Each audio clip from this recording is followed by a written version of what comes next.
I stood in the center of my husband art gallery, wearing a structured crimson gown and swirling a glass of cold champagne. The clink of heavy steel handcuffs echoed sharply over the smooth jazz playing from the ceiling speakers. The affluent patrons around me held their breath, dropping their expensive hors d'oeuvres onto the polished concrete floor.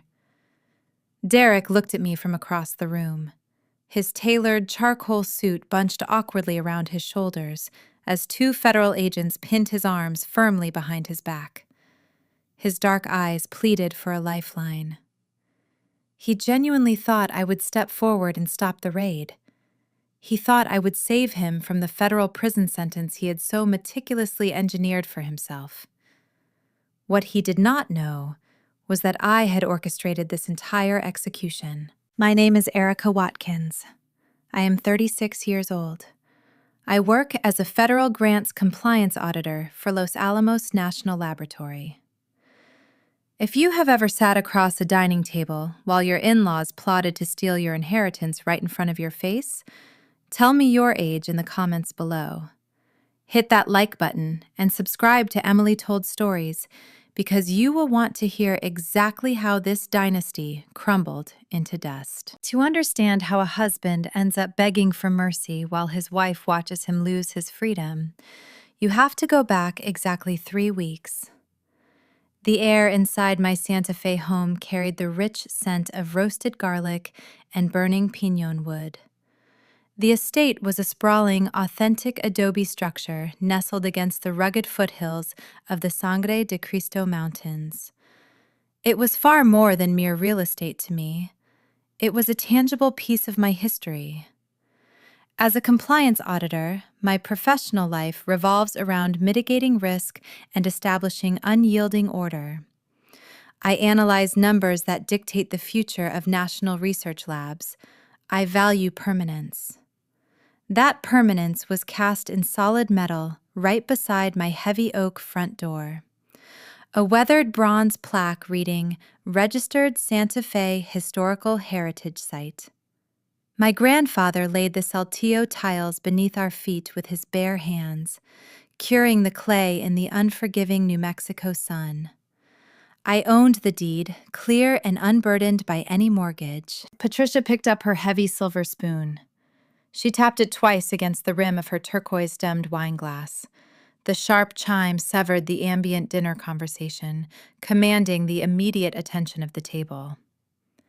"We have taken a vote," Patricia announced, smoothing the lapel of her woven southwestern blazer. She did not look at me. She addressed the room as if delivering a royal decree from a throne. Natalie sat across the table. My sister-in-law swirled a fork through her mashed potatoes with feigned indifference, the heavy silver rings on her fingers clinking against the porcelain plate. She fancied herself a spiritual life coach, yet she relied entirely on her family to fund her holistic retreats. Derek sat to my left. My husband suddenly found the rim of his plate infinitely fascinating, refusing to lift his gaze to meet mine. Derek operated a downtown art gallery that was failing at a rapid pace.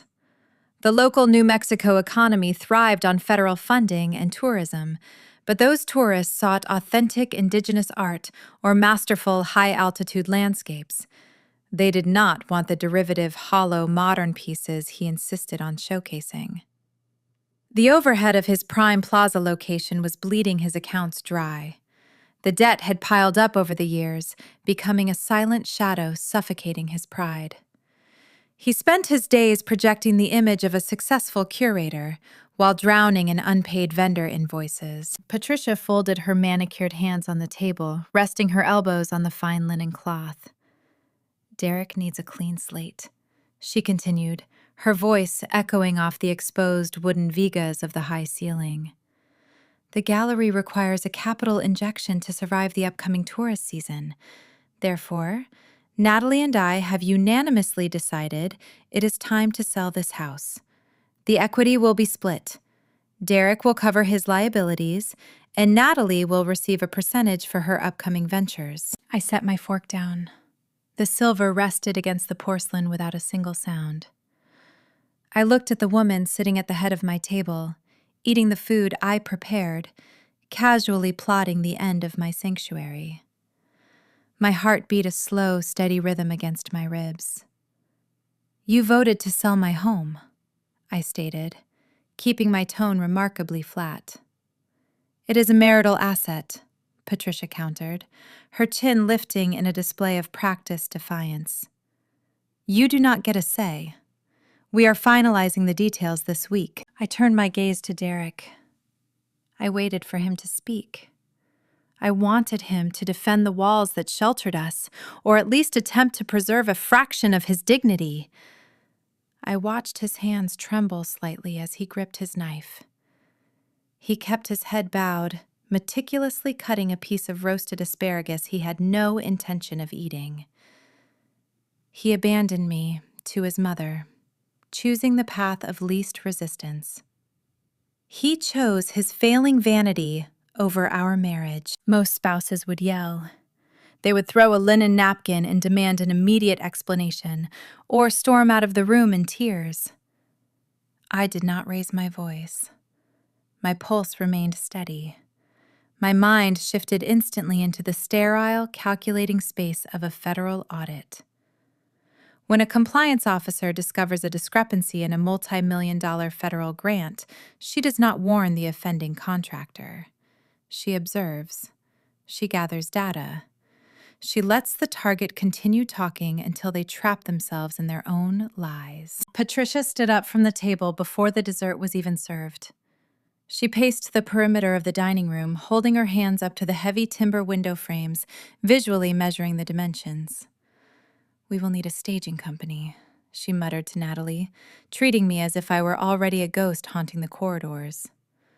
She was dismantling my heritage, while I took a slow, deliberate sip of my wine. As dinner concluded, Patricia and Natalie departed, their heels clicking against the stone courtyard outside. I remained in the kitchen, wiping down the granite countertops with a damp cloth. Through the cracked window, the crisp, high-altitude desert wind carried the faint crunch of gravel.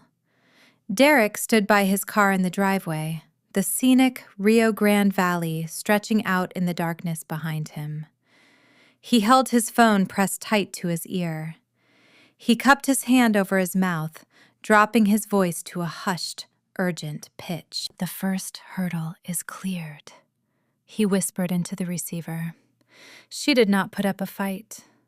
We move to the next phase." He ended the call, slipping the device into his pocket before turning back toward the house.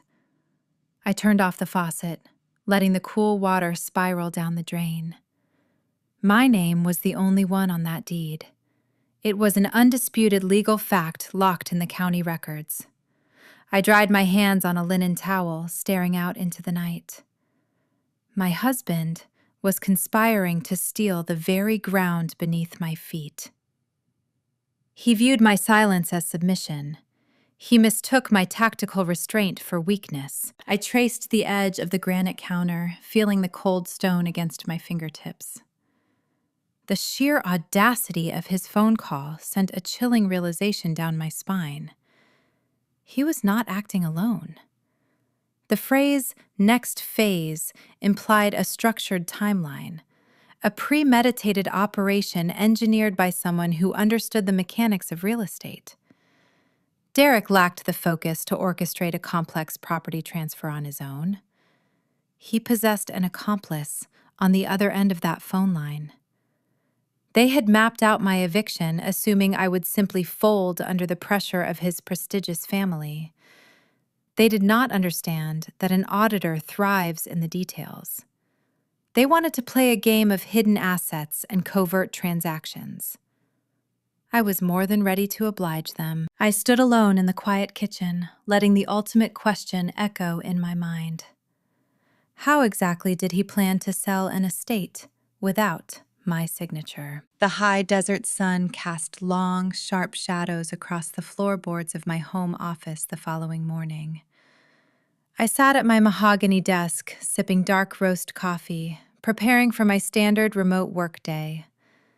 My laptop monitor illuminated my face with a sterile blue glow. Before accessing the Los Alamos encrypted servers, I opened a secondary browser window. My mind kept returning to Derek and his hushed phone call the night before in our driveway. He had whispered that the first hurdle was cleared. I needed to know what the next hurdle entailed. I typed my own residential address into the search bar. The results populated instantly across the screen. The third link down made my stomach drop into a freezing abyss. It was a luxury real estate portal, catering to wealthy out-of-state buyers seeking authentic Southwestern properties. My house was featured on the main landing page with a stark, bold banner reading, "Coming soon." The listing detailed the exact square footage, the historic architectural beams, and the expansive views of the Rio Grande Valley. Someone had already walked through my private sanctuary, taking professional photographs of my living room and courtyard while I was away at the laboratory. The listing agent attached to the profile was named Giselle Thorne. I did not throw my coffee mug against the wall. Panic is an unpredictable emotion that breeds careless mistakes. I placed my ceramic mug on a leather coaster, aligning the edges perfectly. My training as a compliance auditor took immediate control, overriding the initial visceral shock of marital betrayal. I needed hard legal documentation to understand the mechanics of his theft. I logged into the Santa Fe County Clerk digital database, utilizing my secure federal credentials to bypass the standard public-facing delays. I pulled the specific parcel number associated with my estate. The system generated a timeline of recent municipal activity. A new legal document had been filed just 48 hours prior. I clicked the digital attachment, watching the blue loading bar inch across the monitor. The document materialized. It was a broad, sweeping power of attorney. The text granted Derek Cole unrestricted authority to manage, lease, or liquidate all real estate assets held under my name. I stared at the signature line resting at the bottom of the page. My name was signed in a looping script that looked incredibly similar to my own handwriting. However, the slant of the letters was slightly too steep. Derek had spent 5 years watching me sign tax returns and mortgage papers. He had practiced my signature until he felt confident enough to steal my identity. Forging a signature on a county form is a severe state-level offense. It was a reckless move, but one a desperate man drowning in gallery debt might attempt. I zoomed in on the bottom right corner of the digital document to examine the notary seal. A valid power of attorney requires a certified witness to verify the identity of the signee. This is where Derek made his fatal miscalculation. The stamp was not a standard civilian notary mark from a local bank or a generic shipping store. The digital emblem featured a distinct alphanumeric string, a sequence I recognized immediately. It was a federal identification code. My breath caught in my throat. Derek did not just forge my signature. He had accessed my highly classified Los Alamos National Laboratory digital credentials to authorize the document. He had utilized my government-issued encryption key to bypass the standard notary requirement. He thought he was being clever. He thought using my trusted digital identity would fast-track the county approval process without raising any red flags with the title clerks. He failed to comprehend the rigid architecture of the systems he was violating. The Department of Energy's Cybersecurity Division does not leave blind spots.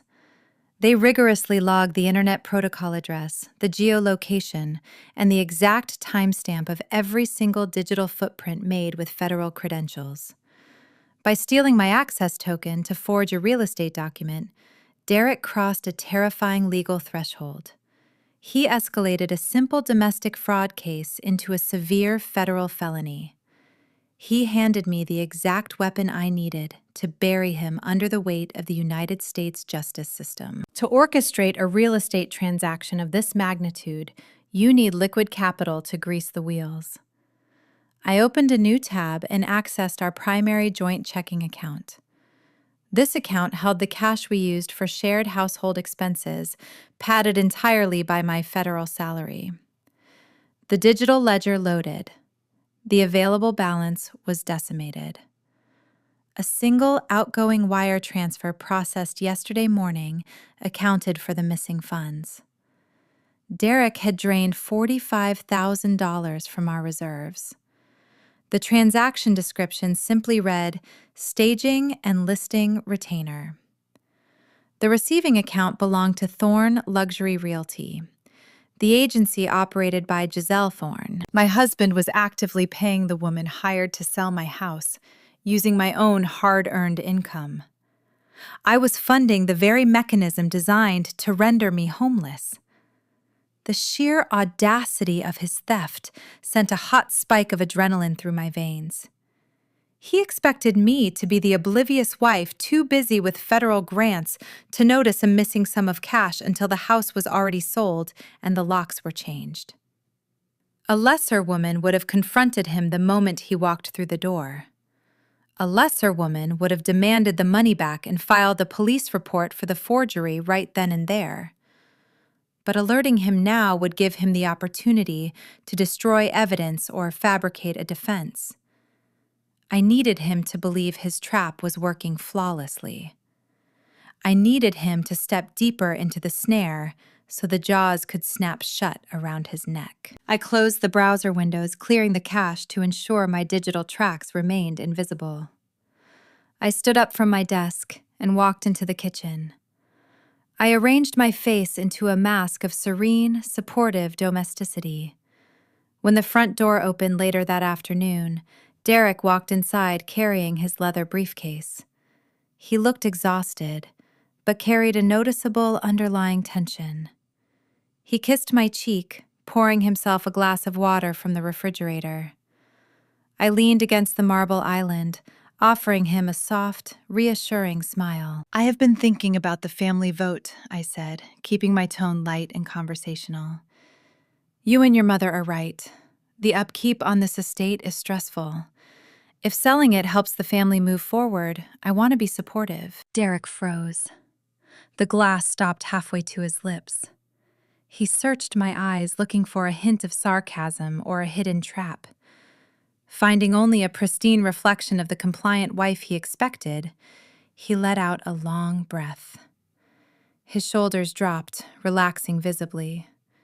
He set the glass down and smiled, his charming facade returning in full force. "I am so glad you see it that way, Erica," he replied, his voice smooth and practiced. "It is the best move for us. I promise." I nodded, picking up a linen dish towel. "Since we are moving forward, I would love to be involved in the process," I continued, casually wiping the granite counter. "I want to make sure we get the best possible return on our investment. Why do we not invite your real estate agent over for coffee tomorrow morning? I would love to meet her and hear her strategy for the listing." Derek stiffened slightly, his posture growing rigid. He quickly masked his hesitation with a forced nod. "That sounds great," he said, clearing his throat. "I will call Giselle and set it up." He turned and walked toward the hallway, his relief palpable. He thought he had successfully subdued his stubborn wife. He thought I was rolling over, handing him the keys to his salvation. As I watched his retreating back, I knew tomorrow morning would reveal much more than a simple marketing strategy.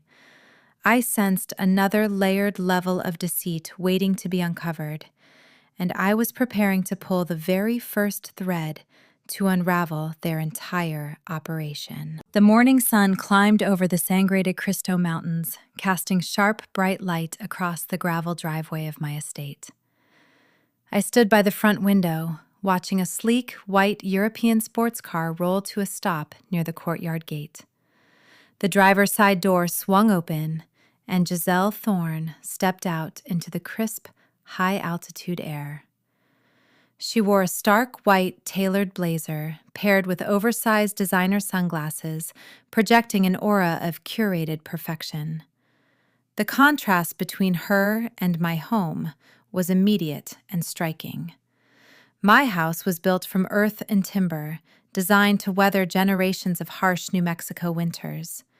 Its thick adobe walls and ancient wooden vigas radiated a grounded, silent strength. Giselle, on the other hand, looked exactly like Derek and his failing art gallery. She was a hollow, derivative facade wrapped in expensive branding. Derek rushed to the foyer before the doorbell even rang. He smoothed the front of his shirt, his posture straightening with a sudden nervous energy. I hung back in the shadows of the hallway, observing him. When he opened the heavy oak door, his greeting was overly enthusiastic, lacking his usual relaxed charm. I stepped forward, painting a warm, welcoming smile across my face, and introduced myself. Giselle removed her sunglasses, revealing pale blue eyes that scanned me with a rapid, calculating assessment. She offered a practiced smile that did not reach those eyes. Her perfume, a heavy synthetic floral scent, instantly overpowered the natural piñon pine aroma of my living room. We began the walkthrough of the property. I played the role of the gracious host, offering brief histories of the architectural details, while Giselle pretended to take notes on a leather clipboard. I watched them closely. Human beings communicate their deepest secrets through microexpressions and spatial awareness. As we moved through the narrow corridor leading toward the guest wing, I noticed the subtle shifts in their dynamic. When Giselle paused to admire a woven tapestry, her shoulder brushed deliberately against my husband. Derek did not step back. His hand hovered just an inch above the small of her back, guiding her forward. It was a microscopic dance of familiar intimacy. Then came the fatal error. We reached the end of the main hallway, where the floor plan diverges into a complex series of adjoining rooms. My master bedroom is tucked away behind a false alcove, a unique quirk of historic Santa Fe design, intended to keep the sleeping quarters insulated from the desert heat. A stranger navigating this house for the first time would invariably turn right toward the expansive sunroom. I paused my explanation to see which direction she would choose. Giselle did not hesitate. She bypassed the sunroom, turned sharply to the left, navigated the hidden alcove, and walked straight into the master suite. The air in my lungs turned to ice. She had never been officially introduced to this house, yet her feet knew the exact path to my bed. The realization bloomed cold and sharp in my chest. Giselle Thorne was not merely a hired luxury realtor brought in to execute a quick sale. She was the mistress. She was the inside operative. By utilizing her valid state real estate broker license, Giselle was constructing a seemingly legitimate pipeline. She was washing a stolen deed through the proper legal channels to make the theft look like a standard market transaction. The affair added a sickening layer to the betrayal, but it also clarified their motive. They were a team, working in tandem to extract the equity from my heritage so they could fund their new life together. We circled back to the kitchen and settled around the massive marble island. I poured dark roast coffee into ceramic mugs, keeping my hands perfectly steady. Giselle placed her leather clipboard onto the counter, folding her hands over the metal clip. She did not discuss staging companies' professional photography or marketing strategies tailored to the wealthy California Exodus crowd. Instead, she leaned forward, lowering her voice into a conspiratorial pitch. She claimed the luxury market was experiencing a sudden shift and that we needed to act with extreme speed to maximize our return. Then she delivered the hook. She stated she already had an all-cash buyer lined up. It was a private investment entity looking to close in less than 10 days, bypassing the open market entirely. She framed it as a stroke of incredible luck, a rare opportunity to avoid the stress of weekend showings and endless negotiations. To a desperate seller drowning in debt, this would sound like a miracle. To a federal compliance auditor, it sounded like a premeditated heist. Real estate in this zip code is highly competitive. Off-market deals certainly exist, but a buyer ready to drop millions in cash without an inspection contingency within a 10-day window indicates a rushed extraction. They were attempting to liquidate the asset before I had the legal opportunity to file a dispute or freeze the title. I took a slow sip of my coffee, letting the warm liquid steady my nerves. I smiled at Giselle, projecting pure relief. I told her how wonderful that sounded and how glad I was to avoid the hassle of staging the home. Derek exhaled a long breath, the tension leaving his shoulders. He looked at Giselle with a victorious gleam in his eye. He thought I was swallowing the bait whole. Giselle relaxed, basking in her perceived dominance. She unclasped her hands, reaching for her coffee mug. Her leather clipboard remained resting on the marble counter, the top sheet of paper exposed. I noticed a grid of alphanumeric codes printed beneath the buyer placeholder name. I needed that data. I turned to my husband and asked if he could fetch the original architectural blueprints from the garage, suggesting the new buyer might appreciate the historic schematics. Derek jumped at the request, eager to play the competent, helpful partner. He walked out the side door, leaving me alone with his mistress. I turned to Giselle and complimented her tailored blazer, asking if she minded if I grabbed some sparkling water from the pantry. She waved her hand dismissively, picking up her phone to check a text message. I stepped backward, creating a blind spot between us. I pulled my phone from my pocket, activating the camera application.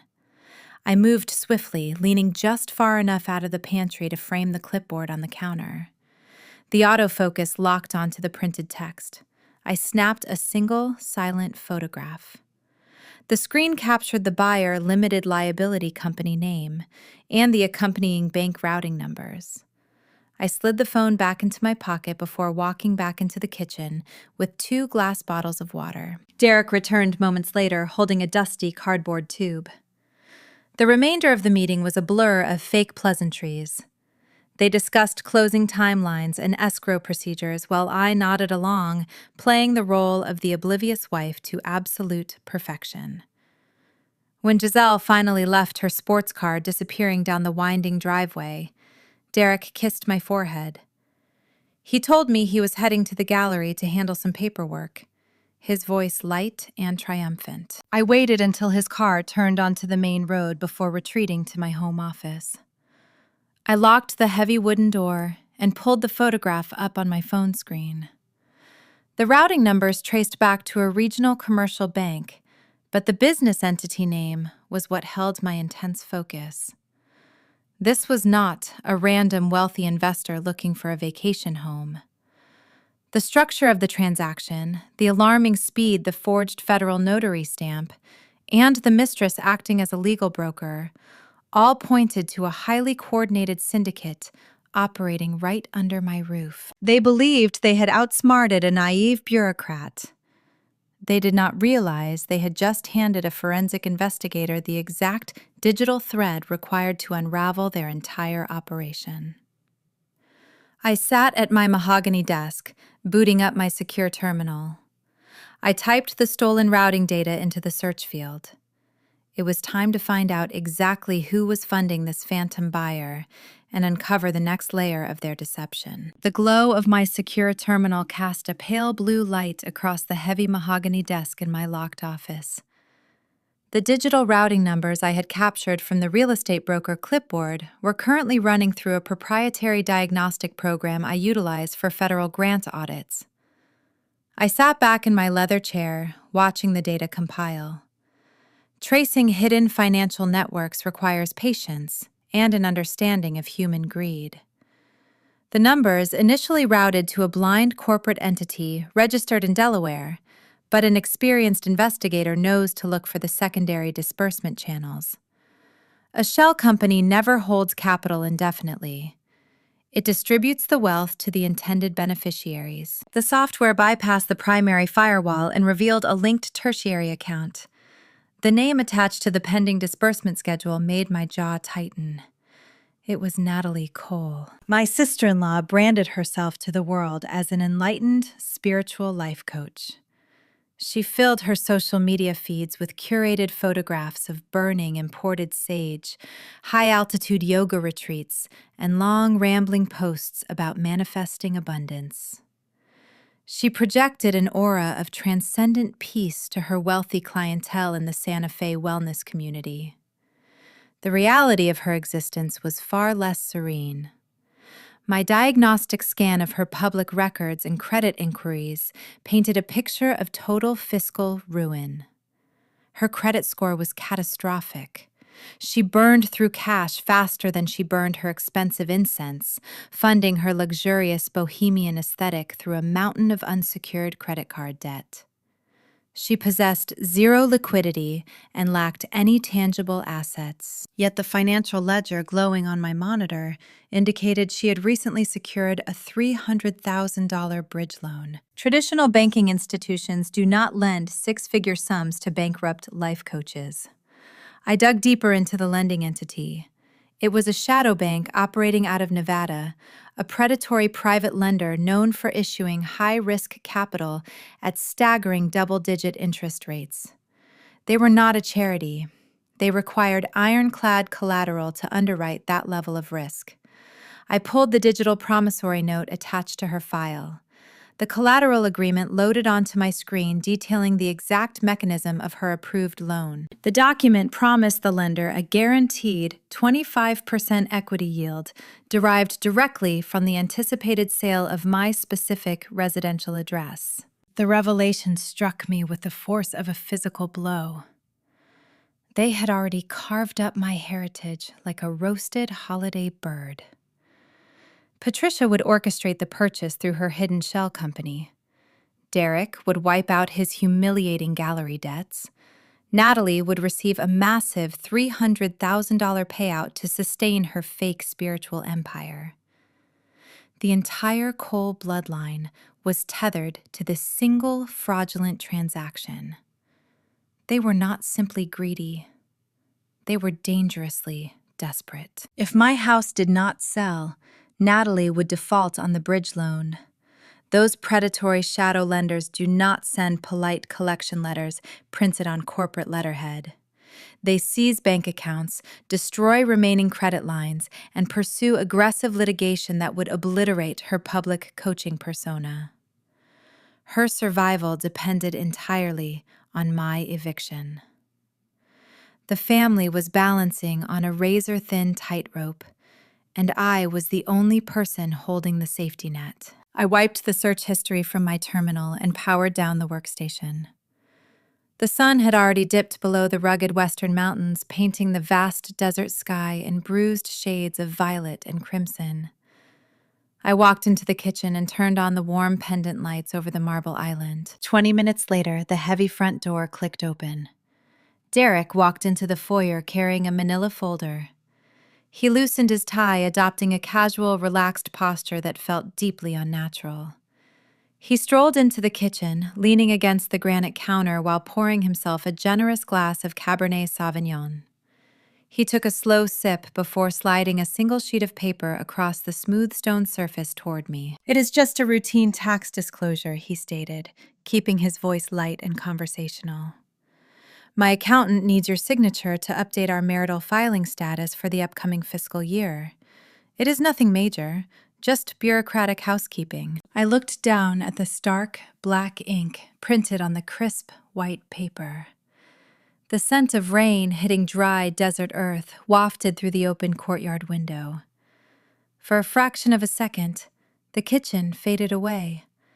I was 8 years old again, standing barefoot in the center of the courtyard. My grandfather was kneeling in the dirt, his hands calloused and baked brown by the unforgiving New Mexico sun. He was meticulously laying the Saltillo terracotta tiles, pressing them firmly into the wet mortar. He wiped his brow and told me that land is the only thing in this world that cannot be fabricated. He built this foundation with his own strength, so I would always possess a fortress against a shifting world. I made a silent vow that afternoon. No one would ever take this soil from my family. I pulled my focus back to the present moment. Derek stood across the island holding out a premium ballpoint pen. His dark eyes watched me with a subtle, predatory anticipation. He expected blind compliance. He assumed I would scrawl my name without reading the fine print. I took the pen from his fingers. The document was a trap, designed to test my obedience and secure a contemporaneous signature he could use to validate his forged power of attorney.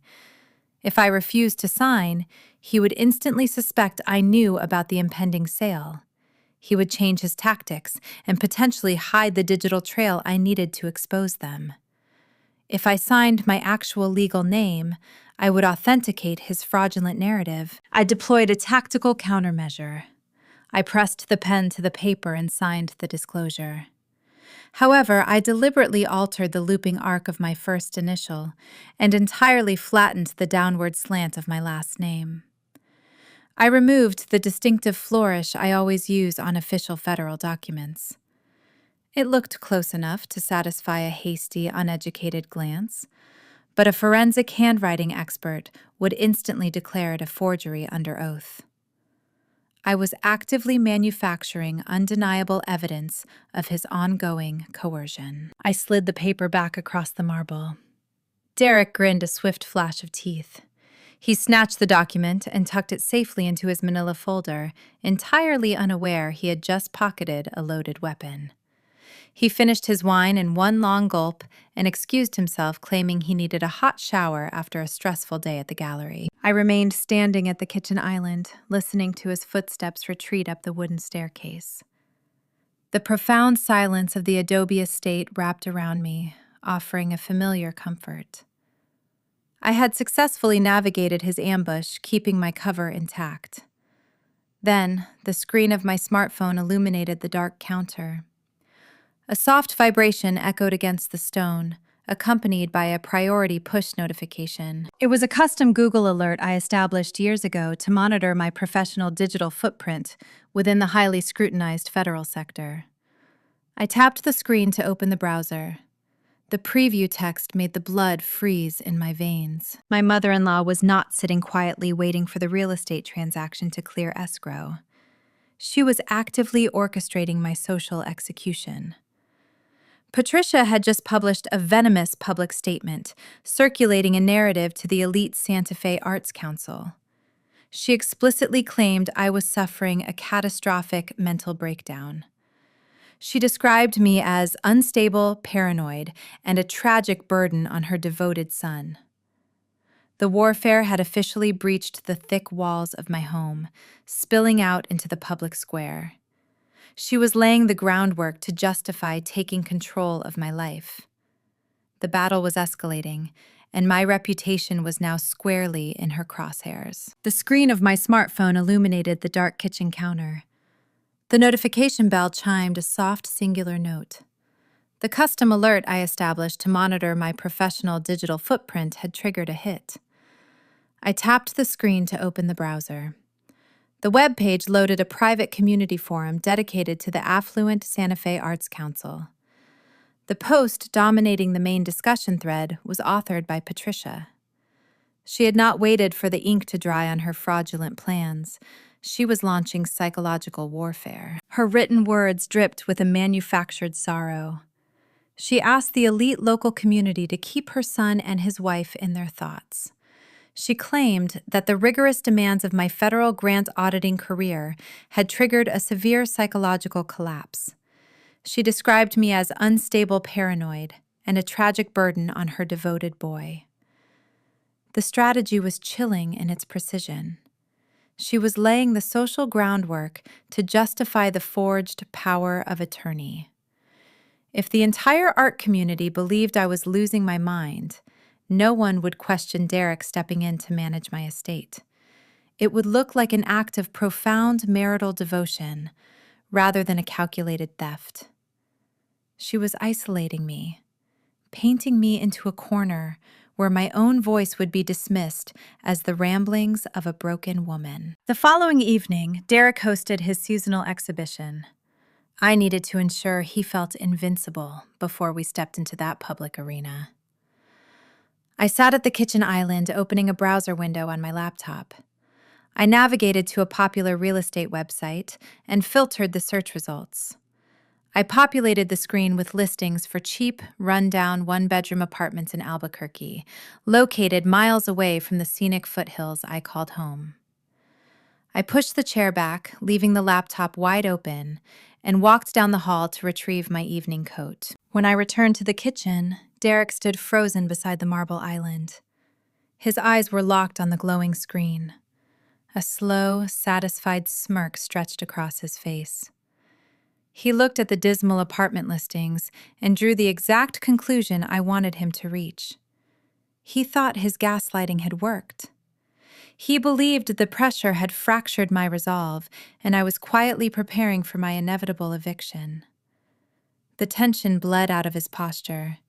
He turned to me, offering a patronizing smile, offering me his arm as we headed to the car. His guard dropped entirely. He thought he had won. We arrived at the downtown plaza. The exhibition space buzzed with wealthy patrons holding crystal flutes filled with expensive champagne. The walls displayed derivative splashes of paint masquerading as high art. As I walked through the crowded floor, the atmosphere shifted. The lively conversations faltered. Eyes darted away, pretending to admire the terrible paintings. An older curator approached me, placing a heavy hand on my shoulder, offering a look of deep, unsolicited pity. He murmured a platitude about taking time for self-care before quickly excusing himself. The poison Patricia planted was working. Then my mother-in-law glided across the polished concrete floor. She wore a dramatic turquoise necklace and a sorrowful expression curated for maximum public sympathy. She embraced me, pulling me into a stiff hug. She whispered loud enough for the nearby investors to hear, telling me that I needed rest and professional help. She patted my cheek, her eyes gleaming with triumphant venom. The urge to expose her right there burned in my chest. I wanted to seize a microphone and dismantle their facade. I wanted to show the wealthy patrons the exact truth of the Cole family.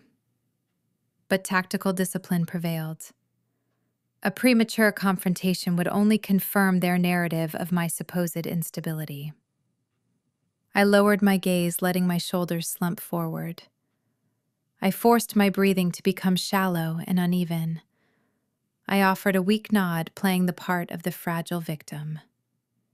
Patricia smiled, turning back to her audience to continue her performance, confident she had neutralized the threat. With Derek and Patricia occupied by their social victory, I slipped away from the crowded exhibition floor.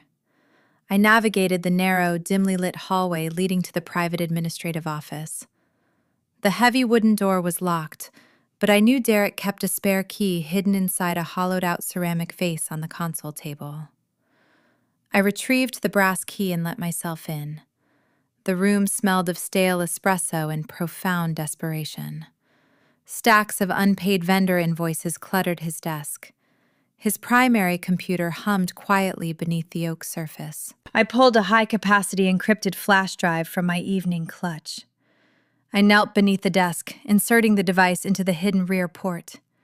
I executed a specialized script designed by cybersecurity experts to mirror hard drives without leaving a digital footprint. The progress bar crawled across the monitor. Every passing second carried the risk of discovery. I listened to the muffled laughter and clinking glasses filtering through the wall, praying the door handle would remain unturned. The progress bar reached 100%. I ejected the drive, secured it back in my purse, locked the office door, and returned to the exhibition. Derek was none the wiser, holding court near a terrible abstract painting, drunk on his own perceived genius. Later that night, while Derek snored loudly in the master suite, I sat in my locked home office. The high-altitude desert wind rattled the heavy timber window frames. I plugged the cloned drive into my secure terminal. The restructuring software sifted through thousands of deleted emails, hidden ledgers, and fragmented text messages. I targeted the communications with Giselle Thorne. I isolated the documents pertaining to the impending sale of my Adobe estate. The shell company purchasing my home was registered in Delaware, a state notorious for concealing corporate ownership. I deployed a recursive algorithm to strip away the corporate veil. The program bypassed the registered agent, unearthing the original filing documents, and the primary managing member of the purchasing entity. The code compiled, translating the encrypted data into plain text. The name illuminated the dark room, hitting me with the force of a physical blow. The sole proprietor of the Delaware Shell Company was Patricia. She was not merely brokering a deal to clear her son from his humiliating gallery debts. She was utilizing embezzled funds from her country club accounts to purchase my heritage estate for a severely undervalued fraction of its worth. Her master plan became glaringly obvious. She intended to hold the property for 6 months before flipping it to a commercial resort developer for millions. She planned to keep the massive profit entirely within their bloodline while rendering me homeless. The conspiracy blew wide open, revealing a level of greed I had never anticipated. They were a highly coordinated syndicate, and I was the mark. I leaned back in my leather chair, the glow of the monitor reflecting in my eyes, preparing to draft a counterstrike that would burn their empire to the ground. The glow of the computer monitor painted the walls of my home office in cold, sterile hues. I sat, paralyzed, staring at the decrypted corporate registry. The Delaware Shell Company, created to purchase my ancestral home, belonged solely to my mother-in-law. Patricia Cole served as the treasurer for the prestigious Santa Fe Country Club for over a decade. It was an unpaid volunteer position she paraded as a badge of honor, granting her unrestricted access to the institution and its operational accounts. My forensic software mapped the financial tributaries flowing into her private Delaware entity. The origin point was undeniable. She was siphoning capital from the country club treasury, routing stolen membership dues through a labyrinth of dummy accounts. She intended to use that purloined wealth to buy my historic estate. My property carried a market valuation of $2.5 million. The fraudulent contract Giselle drafted listed the purchase price at a severely undervalued $1.2 million. The pieces of the syndicate fell into perfect alignment.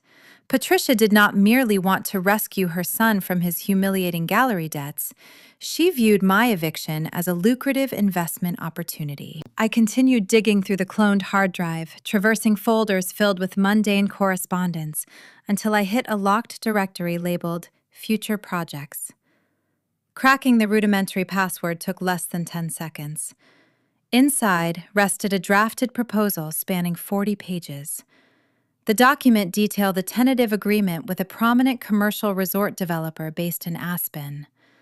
The developer sought to acquire historic southwestern properties to convert into boutique luxury wellness retreats. The proposal featured photographs of my courtyard, my indoor Kiva fireplaces, and my sunroom. Patricia and Derek negotiated a tentative flip. Once the shell company secured the deed from me, they planned to hold the property for 6 months before selling it to the commercial developer for $3.5 million. The scheme was breathtaking in its sheer cruelty. They engineered a plan to extract over $2 million in pure profit, keeping the wealth strictly confined within their bloodline. I would be left wandering the streets of New Mexico, destitute and broken, while they toasted to their newfound fortune. The betrayal transcended mere marital infidelity. It was a calculated financial slaughter. Yet the syndicate possessed a fatal flaw. Thieves rarely trust one another, and arrogance breeds fatal blind spots. I pivoted my search parameters to scrutinize the email exchanges between my husband and his mistress. Giselle Thorne projected the image of a devoted partner in crime, sending Derek countless messages promising a beautiful future together once the sale cleared. She painted vivid pictures of shared vacations and a fresh start away from my supposed instability. She constantly fed his ego, calling him a misunderstood genius trapped in a loveless marriage. However, my auditing software flagged a hidden subfolder in her forwarded correspondence. It contained a confirmation receipt from a premium international airline. I opened the digital attachment. The document detailed a first-class itinerary booked under the name Giselle Thorne. The destination was Dubai, a global financial hub known for its complex extradition treaties and welcoming attitude toward untraceable wealth. The departure date was scheduled for the exact morning after the anticipated closing of my estate. The itinerary featured no return flight. It was a one-way ticket. A cold smile touched the corners of my mouth. Giselle never intended to share the spoils with her paramour. She recognized Derek for the weak, gullible mark he truly was. She planned to facilitate the fraudulent transaction, collect the funds, and vanish across the globe, leaving the Cole family holding the empty bag while they faced the inevitable legal fallout. She was playing them just as ruthlessly as they were playing me. The battlefield expanded, coming into sharp, crystalline focus. I no longer faced a simple domestic dispute. I was tracking 3 distinct targets, each driven by their own brand of toxic greed. I faced a cheating husband, willing to forge federal credentials to steal my home. I faced a thieving mother-in-law, embezzling funds to orchestrate a real estate flip. And I faced a corrupt broker, intending to abscond with the stolen equity. The digital clock in the lower corner of my monitor ticked past 3 in the morning. The high-altitude chill seeped through the timber window frames, settling deep into my bones.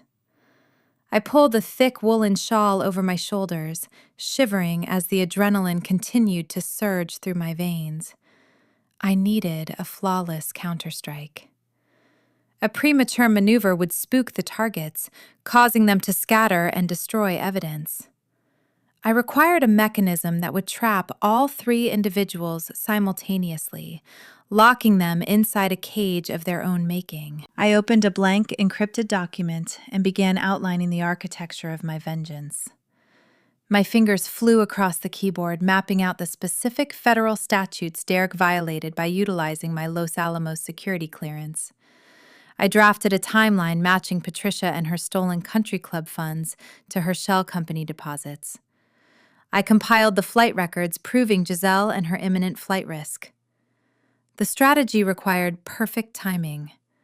I needed to let the transaction reach the very edge of completion, allowing them to commit themselves fully to the fraud before detonating the foundation beneath their feet. The quiet rhythm of my typing masked the subtle shift in the atmosphere outside my office door. The ancient floorboards of the adobe hallway groaned a low, prolonged creak that cut through the silence of the sleeping house. I froze. My hands hovered above the keys. I held my breath, straining to listen. A shadow passed beneath the narrow gap at the bottom of the wooden door, blocking the faint ambient light from the foyer. Another footstep sounded, heavier this time, stopping directly outside my sanctuary. Derek was awake. The brass doorknob turned with a sharp, metallic click. The door swung inward, pushing a gust of cold air into the room. Derek stood in the threshold, wearing dark sweatpants and a rumpled undershirt. His eyes, heavy with sleep, narrowed as they adjusted to the sterile blue glow emanating from my monitor. He blinked, rubbing his face before his gaze locked onto my illuminated screen. In my intense focus, I had forgotten to angle the monitor away from the doorway.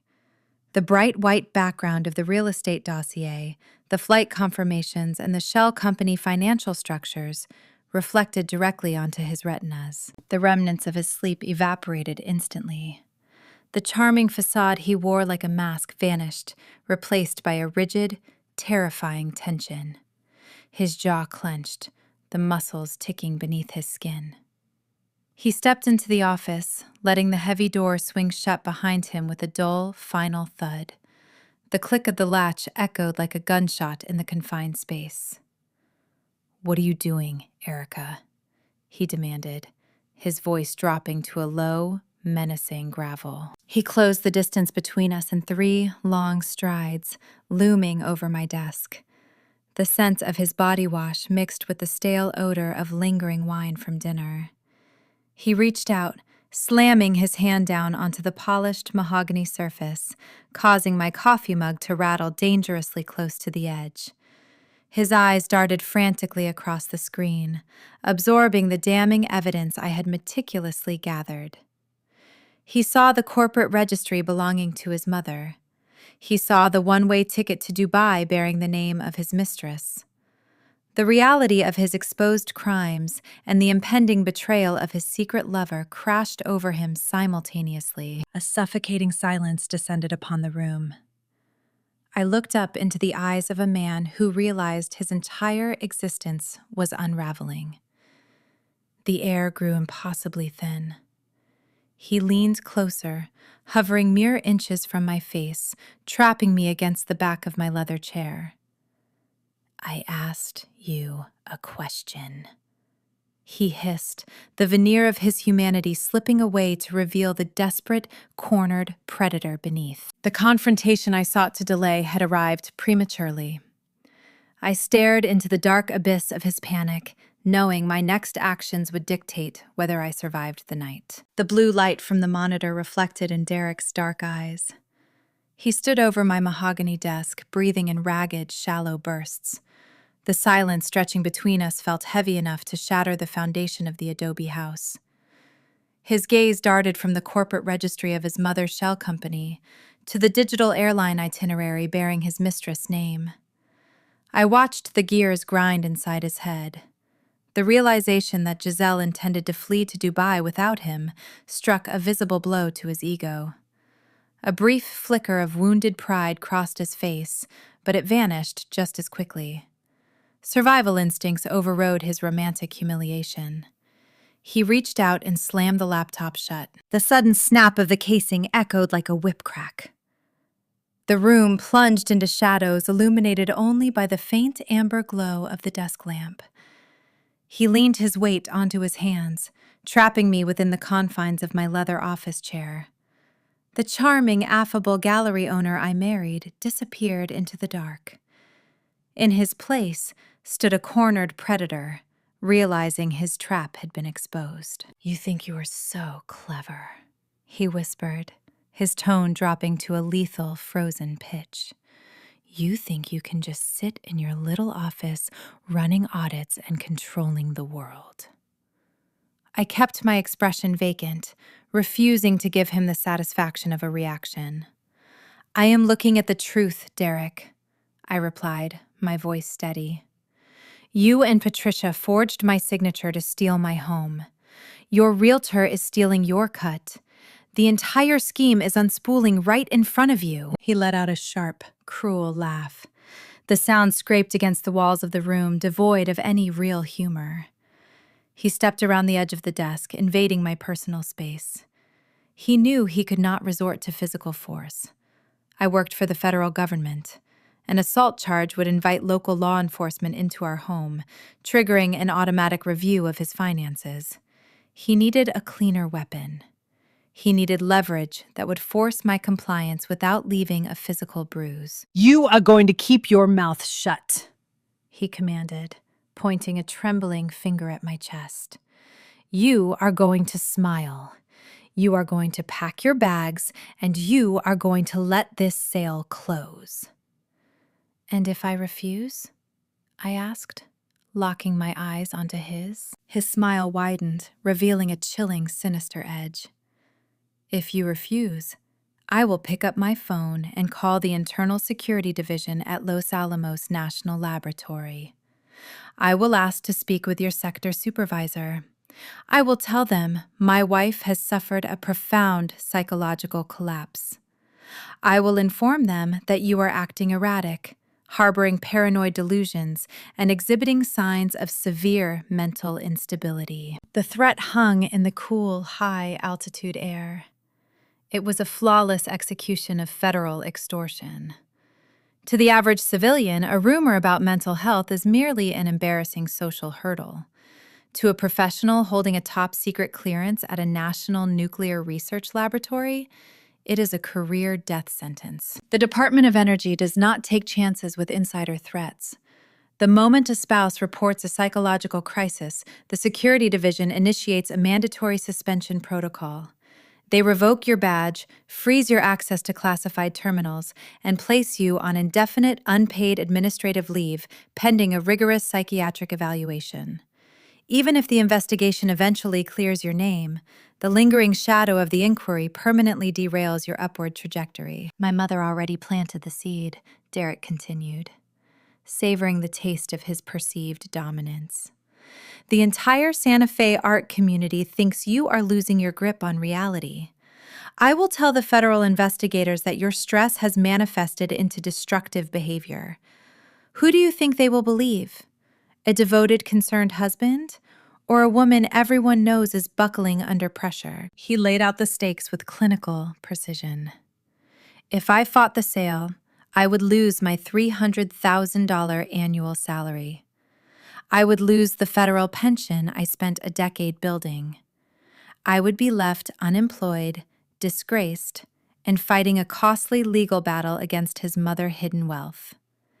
He was holding my entire professional identity hostage, demanding my ancestral home as the ransom. I needed him to believe his extortion worked. I needed him to walk out of this office feeling like a conqueror so he would proceed with the fraudulent closing. The time for stoic defiance had passed. It was time to deliver the performance of a lifetime. I allowed my shoulders to cave inward, adopting a posture of total defeat. I broke eye contact, staring down at the dark surface of my closed laptop. I focused on slowing my heart rate, pushing the blood away from my extremities to make my hands tremble. I drew in a ragged, uneven breath, letting my lower lip quiver.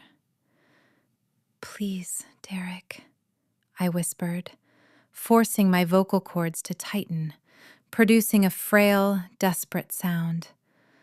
"Please, do not call the laboratory. My career is everything I have left." He leaned closer, relishing the sight of my sudden fragility. "Then you will do exactly as I say," he murmured, his breath hot against my cheek. I squeezed my eyes shut, forcing the tear ducts to well up. A single warm drop escaped, tracing a slow path down my skin. I wrapped my arms around my torso, hugging myself as if the room had suddenly turned freezing cold. "I cannot lose my clearance," I choked out, letting a sob hitch in my throat. "I worked too hard. If you call them, they will take my badge." "Please, I will stay quiet. I will not interfere with the house. Just leave my job out of this." The tension radiating from his body melted away, replaced by a toxic, intoxicating wave of arrogance. He stood up straight, adjusting the collar of his undershirt. He looked down at me, treating me like a broken insect he had just crushed beneath his heel. He believed he had located my breaking point and exploited it flawlessly. "I knew you would see reason," he said, his voice returning to its usual patronizing cadence. "Be a good wife, Erica. Start packing your things tomorrow. We are moving on." He turned his back on me and walked toward the door. His footsteps were light, unburdened by the weight of his crimes. He opened the heavy timber door and stepped out into the hallway. The latch clicked shut, sealing me back inside the quiet sanctuary of my office. I listened to his steady footfalls echoing down the corridor until they faded into the distance. The distant hum of the refrigerator in the kitchen filled the silence. I lowered my hands from my face. The fabricated tears stopped instantly. My posture straightened, shedding the illusion of the terrified victim. The trembling in my fingers ceased, replaced by a cool, calculating stillness. I reached out and opened the lid of my laptop. The screen flared to life, casting its sterile blue glow across the room once again. I did not reopen the real estate dossier. I navigated to a discrete application running silently in the background of my taskbar. When Derek first burst into the room, I had utilized a rapid keyboard shortcut to activate the internal microphone built into the bezel of my federal workstation. The audio recording software displayed a pulsing red icon capturing every single decibel inside the room. I reached out and clicked the stop button. The timeline rendered saving a crisp, high-fidelity audio track spanning the last 12 minutes. I plugged a pair of noise-canceling headphones into the audio jack and pressed play. Derek's voice filled my ears, clear and undeniable.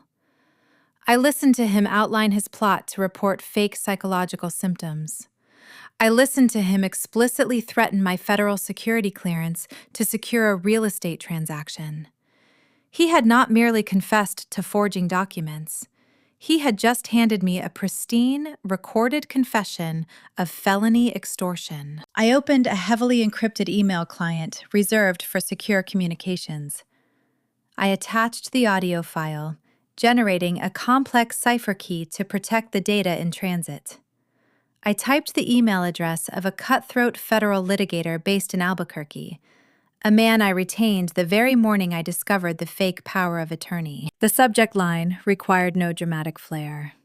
I simply typed the word leverage. I hit send. The digital payload launched into the ether, securing the ultimate insurance policy against the Cole family. Derek thought he had successfully caged me. He thought the threat of professional ruin had brought me to my knees. He failed to comprehend that an auditor thrives when the stakes are elevated to the federal level. The emotional low point of the betrayal had passed. I was no longer a defensive target trying to protect a house. I had officially shifted into a lethal, calculated offense. The trap was ready for the next phase. It was time to let them arm the bomb themselves. The encrypted audio file vanished into the secure cloud, leaving my workstation silent. Derek believed his terror tactics worked, securing my compliance through the threat of professional ruin.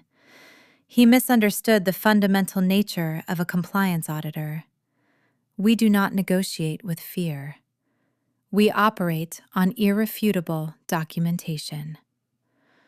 I closed the audio application and opened a secure portal connected to the Santa Fe Municipal Archives. The time had arrived to arm my ultimate weapon. Every morning, when I unlock my heavy oak front door, my fingers brush against a weathered bronze plaque bolted to the exterior stucco. The engraving reads, "Registered Santa Fe Historical Heritage Site." To the casual observer, or a greedy mother-in-law, that piece of metal serves as a charming aesthetic detail, adding rustic flavor to a luxury desert property. To a forensic accountant, that plaque represents an intricate, impenetrable labyrinth of municipal tax law. The Rio Grande Valley has a way of outlasting those who try to conquer it. My grandfather understood this enduring truth. He did not build our home with cheap drywall and synthetic siding. He shaped the structure from the earth itself, utilizing sun-baked adobe and thick timber vigas sourced from the nearby mountains. He knew the true value of permanence. Decades ago, he enrolled this land into a strict, century-old historic preservation tax deferral program. The covenant is brilliant in its design. It drastically reduces the annual property burden, allowing local families to keep ancestral homes rather than surrendering them to commercial developers. The county government essentially defers the full commercial tax rate, subsidizing the upkeep of the cultural landmark. However, the municipal code harbors a dormant trigger. A highly specific clause rests buried on page 47 of the original zoning charter. I scrolled down the digital archive highlighting the precise legal text. If the registered property transfers ownership to a non-family commercial entity without securing specialized multi-tiered zoning waivers, the deferral terminates instantaneously. The penalty is not a gradual reassessment. It enacts a retroactive balloon payment, calculating the uncollected commercial tax rate spanning the last 20 years. The grand total equals an immediate, catastrophic penalty of $400,000 payable upon closing. It functions as a financial landmine, engineered to obliterate predatory developers attempting to quietly flip historic properties. Patricia and Derek orchestrated their heist with breathtaking arrogance. They focused entirely on the illicit acquisition of my signature, relying on a forged federal notary stamp to bypass standard county scrutiny. They hired Giselle Thorne because she was a compliant mistress, not because she was a competent real estate broker. Giselle spent her days curating an aesthetic for her social media profiles, focusing on designer blazers and luxury vehicles. She did not spend her time reading municipal tax codes. Her incompetence was their Achilles heel. A seasoned local agent would have pulled the historical covenants, ordering a comprehensive municipal title search before ever drafting a purchase agreement. But the Cole family syndicate rushed the process. Blinded by the allure of a rapid multi-million-dollar flip, they bypassed basic due diligence. They never pulled the deep municipal records. They had zero idea the historical tax bomb existed. I leaned back in my leather chair, staring at the glowing legal code on my monitor. A choice presented itself, stark and undeniable. I possessed the power to halt the transaction tonight. I could forward the extortion recording to my attorney, lock Derek out of our accounts, and slap a list pendant on the title, preventing any transfer of ownership. That path guaranteed the safety of my home. Yet, if I stopped the sale right now, Patricia would simply walk away unpunished. She would retreat to her country club, insulated by her stolen wealth, concocting a new scheme to destroy my reputation. Derek would hire a defense lawyer and claim the audio recording was manipulated. They would survive. To eradicate a parasite, you cannot merely brush it off your skin. You must let it consume the poison. If I allowed Patricia to sign the final closing documents, her corporate entity would legally absorb the penalty. By executing the deed transfer, she would bind herself to the $400,000 municipal debt. I decided to let them buy the house. I would hand them the very rope they requested and watch them eagerly fashion the noose. The strategy required nerves of steel and impeccable digital timing. I needed to ensure the funds left her account while guaranteeing the title never truly left my control. I opened a new browser window, navigating toward the commercial website of the escrow agency Giselle selected. Title companies utilize standardized cloud-based platforms to process multi-million-dollar wire transfers. These systems manage the metadata connecting buyer routing numbers to seller disbursements. As a federal grants compliance auditor, I routinely interface with similar financial gateways to track government disbursements. I understood the architecture of their security protocols. I initiated a secure connection utilizing a proxy server routed through a neighboring state to mask my digital footprint. I was not hacking the system to steal money. I was establishing a backdoor gateway into the transaction queue, preparing to manipulate the routing metadata at the exact right moment. The user interface of the title portal loaded onto my screen. I located the pending file corresponding to my residential address. The status read, "Awaiting final signatures and funding."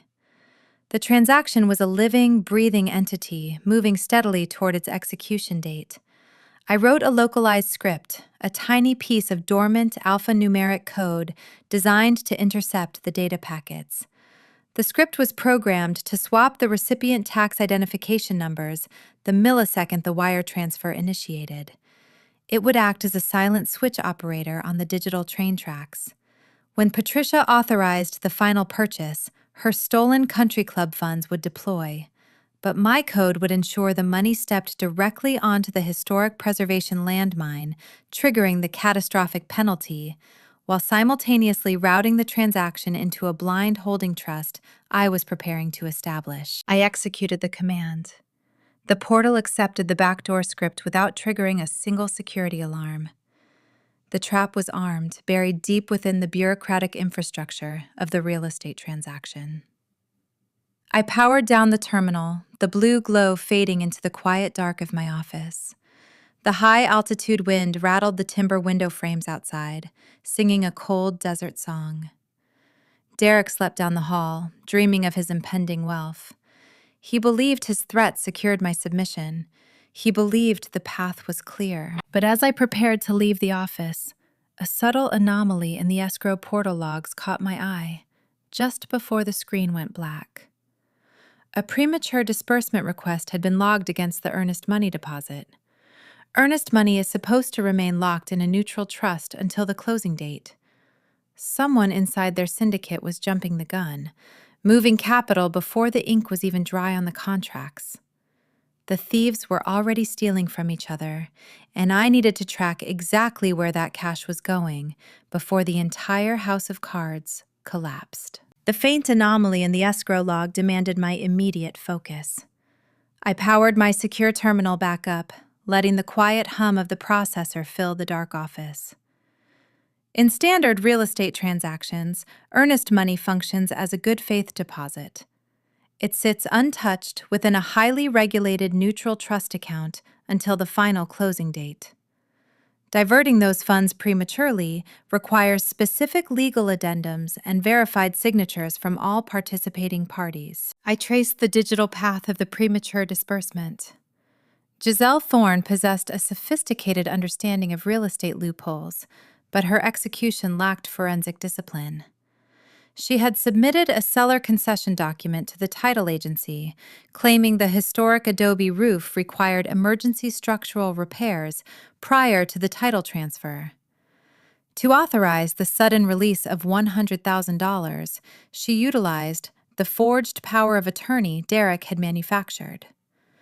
Because the forged document granted him sole authority over the property, the escrow officer processed the request without requiring my secondary consent. The funds did not route to a licensed New Mexico roofing contractor. I followed the wire transfer across state lines into a commercial checking account registered in Nevada. The beneficiary listed on the banking ledger was an entity named Horizon Development. Stripping away the corporate registration revealed the sole proprietor. Giselle owned the contractor firm. She drove a leased sports car and wore garments purchased on high-interest credit cards. Her lifestyle relied entirely on projecting an illusion of elite success to attract wealthy clients.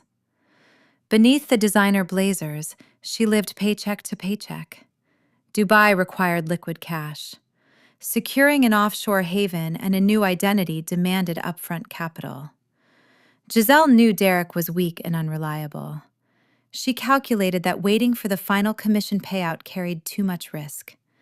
By drafting a fake repair concession, she effectively robbed her own co-conspirators. She siphoned Patricia's initial deposit directly into her escape fund. I captured screenshots of the wire transfers, saving the routing numbers and the digital signatures to my encrypted cloud drive. Giselle had just weaponized the mail and wire fraud statutes. The federal government prosecutes unauthorized electronic fund transfers across state lines with ruthless efficiency. Her real estate broker license was now a worthless piece of paper, and her future involved a federal penitentiary rather than a luxury high-rise in the United Arab Emirates. 3 days later, the closing date loomed on the calendar. The Cole family felt the sweet anticipation of impending wealth. To mark their perceived victory, Patricia organized a celebratory dinner at the most exclusive steakhouse in downtown Santa Fe. The restaurant featured low ambient lighting, dark mahogany paneling, and a curated wine list designed to separate tourists from their money. The scent of seared prime rib and melted butter drifted through the dining room. We sat at a rounded corner booth, tucked away from the main dining floor. Patricia wore a silk blouse and a striking silver necklace, radiating the confidence of a woman who believed she had just orchestrated the perfect financial crime. Natalie sat across from her, scrolling through her smartphone, browsing spiritual retreats she planned to book the moment her predatory bridge loan was paid off.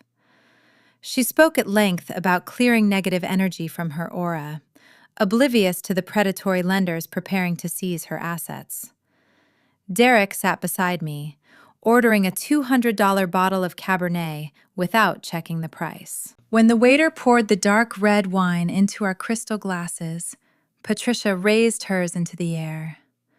The clinking of silverware from nearby tables provided a fitting soundtrack.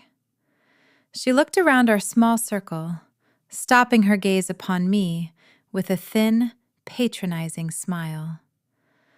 "To new beginnings," Patricia announced, her voice dripping with fake warmth. "And to very smart investments." I lifted my glass, meeting her eyes. I took a slow sip of the dry wine. A profound, cinematic irony saturated the air around us.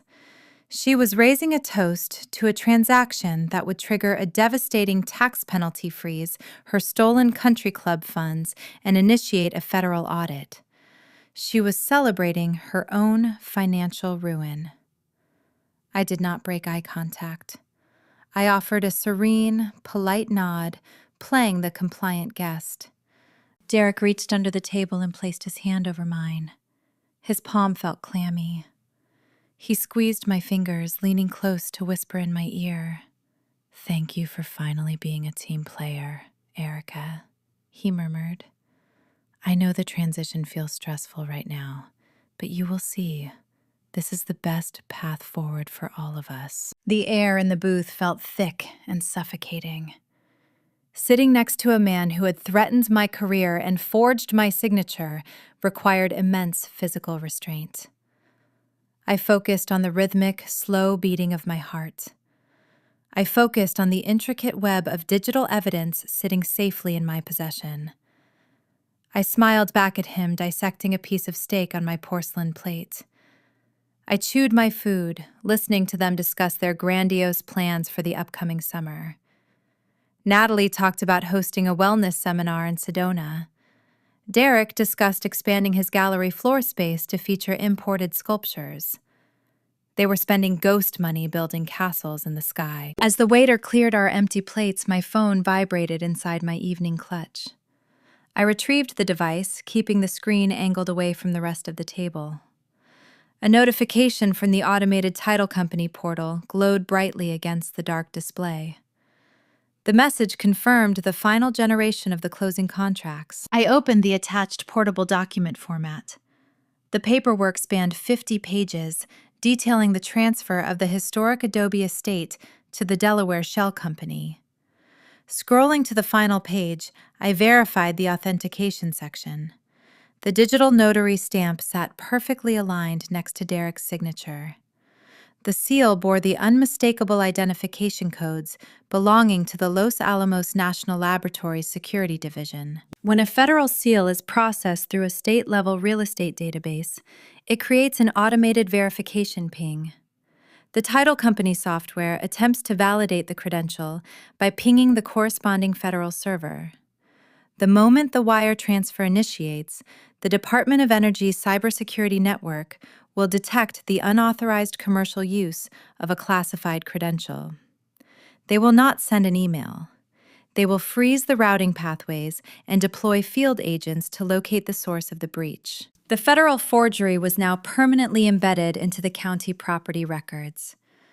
The syndicate had committed their capital, their signatures, and their future to a fraudulent document. The celebration continued around me, oblivious to the storm gathering on the horizon. I placed my phone back into my purse, sipping the last drop of my wine. Tomorrow morning required a quiet drive down the highway. I needed to meet a cutthroat litigator in a windowless office. It was time to intercept the digital transaction queue and legally redirect the title right back into my own hands. The tires of my sedan hummed a steady rhythm against the asphalt of Interstate 25. The morning sky over the Sandia Mountains bled from deep indigo into bruised shades of violet and orange. The high desert landscape passing outside my window stood stark and unforgiving. I kept my hands resting lightly on the steering wheel, maintaining the exact speed limit. My pulse mirrored the calm rotation of the engine. Today required surgical precision. I was driving south toward Albuquerque, leaving the scenic foothills of Santa Fe behind, to meet a man who specialized in corporate dismantling. Vincent Reed operated his federal litigation practice out of a windowless office nestled inside a brutalist concrete building downtown. He spent 15 years prosecuting white-collar syndicates for the Department of Justice before pivoting to private practice. He did not rely on flashy mahogany bookshelves or expansive skyline views to impress his clientele. His reputation served as his only marketing tool. He wore a crisp gray suit and possessed a mind that viewed legal statutes as a chessboard. He understood that my situation transcended a standard domestic dispute. It required a mechanism capable of neutralizing multiple hostile targets without alerting them to the impending strike. I took a seat across from his minimalist steel desk. He slid a thick stack of printed documents toward me. We did not exchange pleasantries. I reviewed the formation paperwork for a new entity. I instructed him to establish an irrevocable blind trust prioritizing total anonymity. We named the entity the Rio Grande Heritage Trust. The structure shielded the true owner from public records while granting the trustee unrestricted authority over incoming assets. An irrevocable trust operates outside the traditional boundaries of marital property, rendering it immune to any future claims Derek might attempt to leverage. I picked up a heavy black pen and signed the signature line, designating myself as the sole beneficiary and the sole managing trustee. I opened my laptop and connected to his encrypted network. I navigated back to the automated digital portal maintained by the title company handling the fraudulent sale of my Adobe estate. The transaction sat in the final processing queue, waiting for the closing signatures scheduled for tomorrow morning. I deployed the backdoor script I had engineered days earlier. The code slipped past the administrative firewall undetected. I located the buyer profile designated for the Delaware shell company belonging to my mother-in-law. I deleted her employer identification number from the primary recipient field. I replaced those digits with the freshly minted tax identification sequence assigned to my irrevocable blind trust. The true genius of the trap required one final layer of bureaucratic manipulation. I accessed the metadata attached to the property transfer deed. I embedded a comprehensive indemnification waiver directly into the digital subtext of the agreement. The legal language stipulated that the purchasing entity assumed all municipal zoning liabilities associated with the transfer. When Derek executed the closing papers using his forged power of attorney, he would not transfer the deed to his mother. He would legally convey the property right back into my possession, securing it within my impenetrable trust. Simultaneously, the indemnification clause guaranteed that Patricia and her shell company legally absorbed the $400,000 historic preservation tax penalty. Vincent watched the code compile on my screen, offering a grim nod of professional respect. He noted that manipulating the escrow destination carried immense risk, but he understood the secondary failsafe I had constructed. The entire operation hinged upon the forged notary stamp. Real estate clearinghouses utilize automated verification protocols to authenticate official seals. The moment the escrow officer initiates the wire transfer, the software will ping the United States Department of Energy servers to validate the Los Alamos credential Derek attached to the paperwork. The federal cybersecurity grid will instantly detect the unauthorized commercial application of a classified signature. They will freeze the routing pathways without hesitation. Patricia will wire her embezzled country club funds, but the money will never reach the escrow account. The federal government will seize her capital in transit, trapping it indefinitely inside a government holding ledger pending a criminal investigation. She will pay for a house she did not buy, incurring a crippling tax debt while her stolen cash evaporates into federal custody. The beauty of the mechanism rested in its inevitability. They built a machine fueled by their own greed, and I simply redirected the steering wheel toward a concrete wall. I closed my laptop, securing the trap. The drive back to Santa Fe felt remarkably brief. The sweeping vistas of the Rio Grande Valley offered a quiet comfort, a reminder of the enduring strength required to survive in this rugged terrain. I returned to my estate, treating the evening like any other. I prepared dinner, answered emails, and moved through the house with a serene detachment. The historic adobe walls provided a silent sanctuary, echoing the resilient spirit of my grandfather, who laid the foundation with his own hands.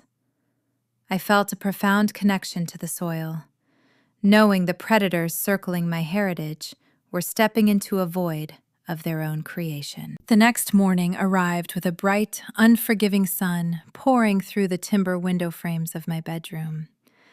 I sat on the edge of the mattress, watching Derek prepare for his coronation. He moved with a buoyant, arrogant energy. He selected a tailored charcoal suit from his closet, smoothing the fine wool lapels with his hands. He stood in front of the full-length mirror, adjusting the knot of his silk tie, flashing a practiced, charming smile at his own reflection. He believed he was stepping into a new life, unburdened by debt and flush with stolen equity. He packed his leather briefcase, sliding a high-end fountain pen into the side pocket.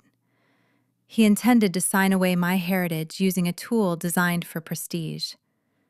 He turned away from the mirror and walked over to where I sat. He leaned down, kissing my cheek.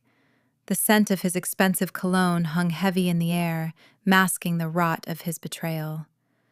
He instructed me to start packing boxes, suggesting we could secure a temporary rental apartment by the end of the week. He promised the transition would be smooth and painless, assuring me that his mother had everything under control. I looked up into his eyes, maintaining a pristine expression. I told him to have a wonderful day at the gallery. I watched him walk down the hallway, his footsteps echoing with misplaced confidence. The heavy oak front door shut behind him. He stepped out into the crisp morning air, starting his luxury vehicle and driving down the gravel path. I smiled, breathing in the quiet peace of the house. He thought he was driving to a closing appointment to secure his financial liberation. He was actually driving straight to his own execution. The event unfolding inside the gallery was not merely an exhibition. Derek treated his impending windfall as a long overdue coronation. He rented a fleet of luxury catering vans to supply his downtown space, orchestrating an opulent gathering. He named the evening a celebration of Southwestern abstraction, curating a show intended to signal his triumphant return to financial solvency. The gallery featured stark white walls, illuminated by sharp track lighting designed to force importance onto uninspired canvases. He hired a string quartet to play near the entrance and ordered cases of premium champagne to flow without restriction. His guest list read like a registry of the Santa Fe elite. He invited prominent art collectors, wealthy philanthropists, and local socialites who formed the backbone of the regional economy. These were the exact individuals Patricia had poisoned against me. They received their embossed invitations, believing they were attending a high society gathering hosted by a devoted husband seeking solace from his tragically unstable wife. Derek sought their validation, craving their applause. He wanted to stand under the bright lights, absorbing their admiration, convinced he had outsmarted a federal auditor and secured a lifelong fortune. While the caterers arranged caviar stations and polished crystal flutes, I spent my afternoon executing a very different kind of preparation. My historic adobe estate required fortification. The physical structure stood secure, but the heritage contained within those thick walls needed protection from the inevitable fallout. I hired a private bonded courier service specializing in fine art and antiquities. They arrived in an unmarked transport vehicle, parking quietly on the gravel driveway. I guided the couriers through the sunlit corridors, pointing out the artifacts my grandfather had collected over a lifetime. We carefully wrapped vintage silver pieces, intricate turquoise jewelry collections, and rare hand-woven Navajo textiles. These heirlooms carried the soul of my lineage. I watched the professionals pack the final crate and load it into the climate-controlled truck. The driver handed me an encrypted manifest, securing the items in a subterranean storage vault located on the outskirts of the city. Derek would return, expecting to find me weeping amid cardboard boxes. Instead, he would find the most valuable components of my heritage entirely out of his reach. With the artifacts secured, I approached the central security panel mounted in the foyer. The digital keypad managed the perimeter alarms, the exterior cameras, and the electronic deadbolts securing the oak doors. I entered the master administrative code, revoking the access credentials assigned to my husband. I deleted his biometric profiles and erased his numerical passcodes. I initiated a localized lockdown protocol, ensuring the property recognized only my fingerprint. If Derek attempted to enter the house after his gallery event, he would find himself locked outside, facing an impenetrable fortress. The afternoon shadows grew longer, stretching across the Saltillo tile floors. I retreated to my home office, leaving the heavy door open. I sat at my mahogany desk, watching the digital clock on my monitor tick steadily toward the closing hour. The silence in the house felt profound. It was a dense, expectant quiet. At precisely 4 p.m, a sharp chime erupted from my computer speakers. The automated title company portal generated a priority notification. My pulse quickened, a steady rhythmic drumbeat against my ribs. I opened the encrypted dashboard tracking the final movements of the fraudulent transaction. The first confirmation logged into the registry. Derek had executed the closing documents. The system registered the digital notary stamp bearing the forged Los Alamos National Laboratory credential. He had officially signed away a property he did not own, utilizing a security clearance he stole. His arrogance blinded him to the digital breadcrumbs he left behind. 2 minutes later, the second notification illuminated the screen. Patricia initiated her wire transfer. She authorized the release of $1.2 million, drawing directly from the accounts she had spent years quietly siphoning from the country club treasury. The capital deployed moving through the banking pipelines, aiming for the escrow destination. Then the metadata swap I had engineered sprang to life. The backdoor script intercepted the data packets in a fraction of a second. The routing digits belonging to Patricia Shell Company dissolved, replaced instantly by the tax identification number of my irrevocable blind trust. The legal indemnification waiver embedded into the deed activated binding Patricia to the catastrophic municipal zoning liabilities. She just purchased a historic tax penalty of $400,000, paying a premium price for the privilege of ruining her own future. The final element of the trap executed in the shadows of the federal cyberspace. The state-level real estate clearinghouse attempted to authenticate the Los Alamos credential Derek attached to the deed. The automated verification ping traveled to the United States Department of Energy servers. The cybersecurity grid detected the unauthorized commercial application of a classified seal. The response was immediate and merciless. The federal algorithms severed the routing pathways. The government froze Patricia funds mid-transit, trapping her stolen wealth inside an inaccessible federal holding ledger. The transaction stalled permanently. Patricia paid over $1 million for a house she would never own, while simultaneously triggering a municipal debt that would bankrupt her. Derek committed felony forgery, rendering his freedom forfeit. The snare had cinched tight. I closed the laptop, severing the connection. The analytical phase of my vengeance concluded. The emotional execution required a distinct uniform. I walked into the master suite, opening my cedar closet.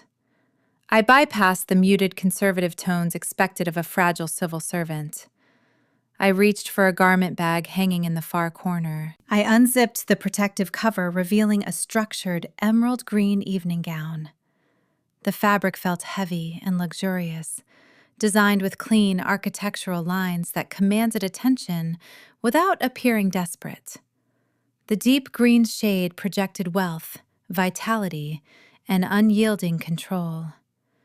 It was the antithesis of the broken, mentally deteriorating woman Patricia had described to her social circle. I slipped the dress on, letting the silk contour against my frame.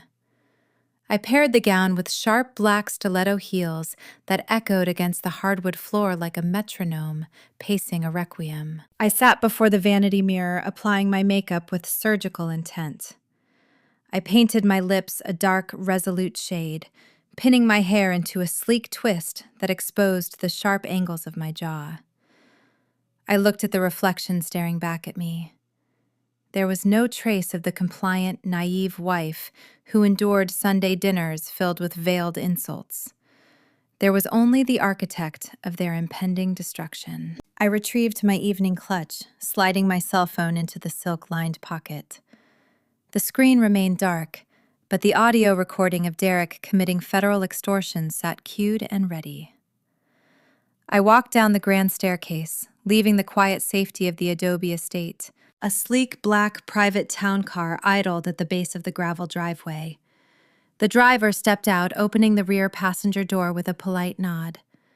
I slid into the leather seat, instructing him to head toward the downtown plaza. The vehicle glided away from the foothills, navigating the winding desert roads as the sun dipped below the horizon, painting the New Mexico sky in vivid shades of twilight. The neon lights of the city soon replaced the natural glow of the desert. The driver navigated the narrow streets of the historic district, pulling up to the curb outside Derek Gallery. The expansive glass windows glowed brightly from within, illuminating the throngs of wealthy guests holding champagne flutes.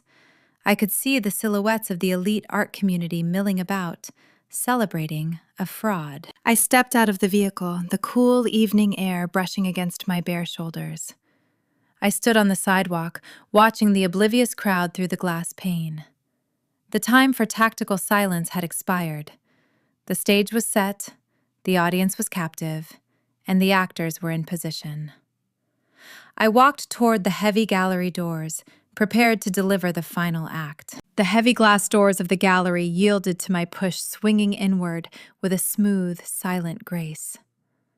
Inside the vast industrial space, the air hung thick with the scent of roasted pine nuts, expensive perfume, and the palpable hum of unearned arrogance. Derek had spared no expense for his premature victory lap. Waiters in crisp white aprons navigated the polished concrete floor, carrying silver trays loaded with artisan hors d'oeuvres. The walls featured sprawling abstract canvases, stark slashes of chaotic color that mirrored the frantic, disorganized nature of the man who curated them. The guest list represented the financial bedrock of Santa Fe, encompassing defense contractors, prominent hospitality magnates, and legacy art collectors. These were individuals who built their fortunes on the stable federal economy of New Mexico. They operated within a strict hierarchy of wealth and reputation. My entrance triggered an immediate localized paralysis. The conversations nearest the foyer faltered, the syllables dying in the throats of the attendees. The silence rippled outward, a tangible wave of shock spreading across the gallery floor. The string quartet, playing a lively classical arrangement near the catering station, lost their rhythm, dropping notes until the music ground to an awkward halt. I stood under the harsh track lighting, allowing the emerald green silk of my gown to catch the illumination. The fabric draped with flawless architectural precision, projecting an aura of total, unyielding authority. Patricia had spent the entire week spreading a calculated narrative, claiming I was a fragile, deteriorating woman, buckling under the weight of my federal employment. The elite crowd expected to see a hollow, broken shell. Instead, they beheld a predator stepping into the light. I scanned the room, locating my primary targets near a towering bronze sculpture. Patricia held a crystal champagne flute, her posture rigidly straight, reflecting decades of practicing false aristocracy. She funded her polished country club persona by siphoning dues from the very people standing in this room. Beside her stood Natalie, draped in bohemian linen, attempting to project the serene energy of a spiritual guru while secretly drowning in predatory bridge loans. When their eyes locked onto my emerald gown, their pristine facades shattered. Patricia lowered her glass, her jaw slackening as the color drained from her cheeks. Natalie took a sudden step backward, clutching her pendant necklace, her breathing growing rapid and shallow. They recognized the lethal intent radiating from my posture. The narrative they spun had just unraveled in public. Before the crowd could fully process the visual contradiction, Derek broke away from a group of potential investors. His face flushed a dark, unhealthy shade of crimson, betraying the panic bubbling beneath his tailored Italian suit. He marched across the concrete floor, attempting to maintain a tight, artificial smile for the sake of his wealthy patrons. He closed the distance, moving with frantic, rigid strides. He reached out, intending to clamp his hand around my arm and physically steer me toward the exit. I shifted my weight, evading his grasp with a fluid, effortless pivot. "What are you doing here?" he hissed, keeping his voice low to avoid carrying across the silent room. "You are embarrassing yourself, Erica. I told you to stay at the house. Leave right now before I make that phone call." He still believed he held the leverage. He still thought his recorded extortion attempt served as a functioning weapon. He stood inches away from me, radiating a desperate, frantic energy. Before I could deliver my response, the heavy glass doors at the front of the gallery burst open with a loud, echoing crash. The sudden noise whipped the attention of the entire crowd toward the entrance. A woman stumbled into the foyer, dragging the crisp evening air inside with her. It was Giselle Thorne. The hyper-polished luxury realtor, who relied on designer labels to mask her precarious financial reality, looked entirely unhinged. Her pristine hair was disheveled, sticking to her forehead in erratic strands. The facade of the confident seductress aiming for a first-class escape to Dubai had melted into raw, unfiltered panic. Trailing closely behind her was a middle-aged man clutching a leather briefcase to his chest like a physical shield. His ill-fitting beige suit clung to his sweating frame. I recognized him from the digital registry. He served as the lead escrow officer for the title agency overseeing the fraudulent transfer of my ancestral estate. His eyes darted around the opulent gallery, projecting the sheer terror of a man who realized he had just facilitated a federal crime. Giselle ignored the stares of the affluent collectors and the hushed whispers of the socialites. She spotted Derek standing near me and lunged across the floor, her high heels clicking frantically against the concrete. She bypassed all societal decorum, shattering the curated elegance of the evening.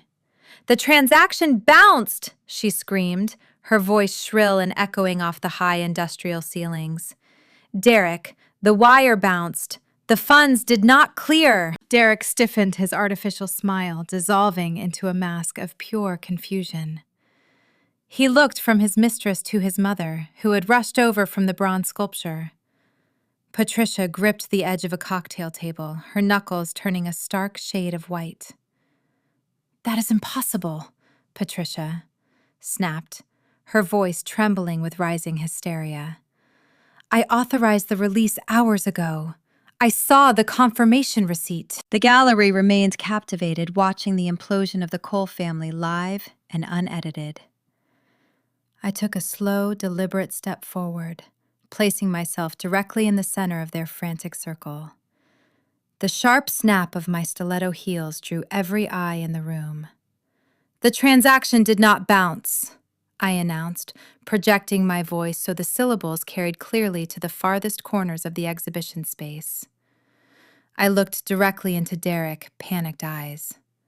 "It was intercepted." The escrow officer swallowed hard, wiping a bead of perspiration from his brow with a trembling hand. He stepped forward, shrinking under the intense scrutiny of the Santa Fe elite.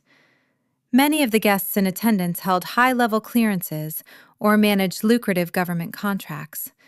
They understood the unforgiving nature of bureaucratic oversight. "She is telling the truth," the escrow officer stammered, his voice cracking under the pressure. We attempted to process the closing documents. The routing numbers shifted at the last possible second. But that is not the worst part. He opened his leather briefcase with shaking fingers, pulling out a thick stack of printed network logs bordered in bright red warning ink. He held the paperwork out like a surrender flag. "The authentication servers flagged the notary stamp attached to the property deed," he explained, his breathing ragged and uneven. "The system did not just reject the transfer. The transaction was frozen by the United States Department of Energy." The invocation of a federal agency struck the room like a physical shockwave. A collective gasp rippled through the crowd of wealthy patrons. Elevating a localized real estate dispute to a federal incident crossed a threshold from which there was no return. Forging a government credential, utilizing a classified Los Alamos signature, triggered automatic cybersecurity protocols. The attendees recognized the gravity of the situation. Derek had not merely committed a white-collar misstep. He had invited the full, devastating weight of the federal government into their pristine social circle. Derek stumbled backward as if struck by a physical blow. His knees buckled slightly, forcing him to lean against a structural pillar for support. The arrogant smirk, the practiced charm, and the hollow confidence evaporated entirely. The realization that he had handed his own execution order to the federal authorities shattered his psyche. He looked at me, his mouth opening and closing, devoid of any sound. Patricia broke the paralyzing silence. Her refined country club posture collapsed, giving way to a primal, terrifying greed. She shoved past her son, grabbing the lapels of the sweating escrow officer. "Where is my money?" she shrieked, spittle flying from her lips, losing every ounce of her carefully guarded dignity. "I wired over $1 million. If the sale is halted, you must return my capital. Refund the account right now." The escrow officer shook his head, desperately trying to pry her grasping fingers off his suit jacket. "I cannot reverse the wire, ma'am. The title agency does not hold the capital. When the Department of Energy detected the fraudulent Los Alamos credential, they initiated an immediate intercept protocol. The Internal Revenue Service deployed a simultaneous hold on the origin accounts. Your funds were seized in transit. The federal government possesses your money, and they are not giving it back." The finality of the statement hung suspended in the chilled air of the gallery. Patricia paid a fortune for a property she would never possess, locking her stolen capital inside an impenetrable government vault. The ultimate payoff materialized, transforming their deceit into a beautiful, inescapable ruin. The socialites whispered furiously, their eyes darting between the disgraced family members. The elite crowd watched a dynasty crumble into dust. The gallery floor transformed into a stage, and I held the only script. The escrow officer retreated into the shadows of the foyer, seeking refuge from the impending fallout. I took a slow, deliberate step toward the center of the room. The emerald silk of my gown brushed against the polished concrete, catching the harsh illumination of the track lighting above. My gaze locked onto my mother-in-law. Patricia stood frozen, near a towering bronze sculpture, her manicured fingers hovering in the air. The confident matriarch who spent her mornings dictating social terms over espresso now resembled a deer caught in the blinding headlights of an oncoming freight train. Your capital is gone, Patricia, I stated, projecting my voice so every crisp syllable reached the farthest corners of the exhibition space. I watched her eyes widen in sheer terror as I dismantled her reality. When your son utilized a forged federal notary stamp to bypass municipal scrutiny, he triggered a localized Department of Energy audit. Federal cybersecurity algorithms do not pause to ask polite questions. They freeze routing pathways. The Internal Revenue Service seized your $1.2 million the second it left your origin accounts. Your funds are currently locked inside a government holding ledger, pending a deep criminal investigation. You bought a federal inquiry instead of a house. The Santa Fe elite leaned in, captivated by the unspooling of a local dynasty.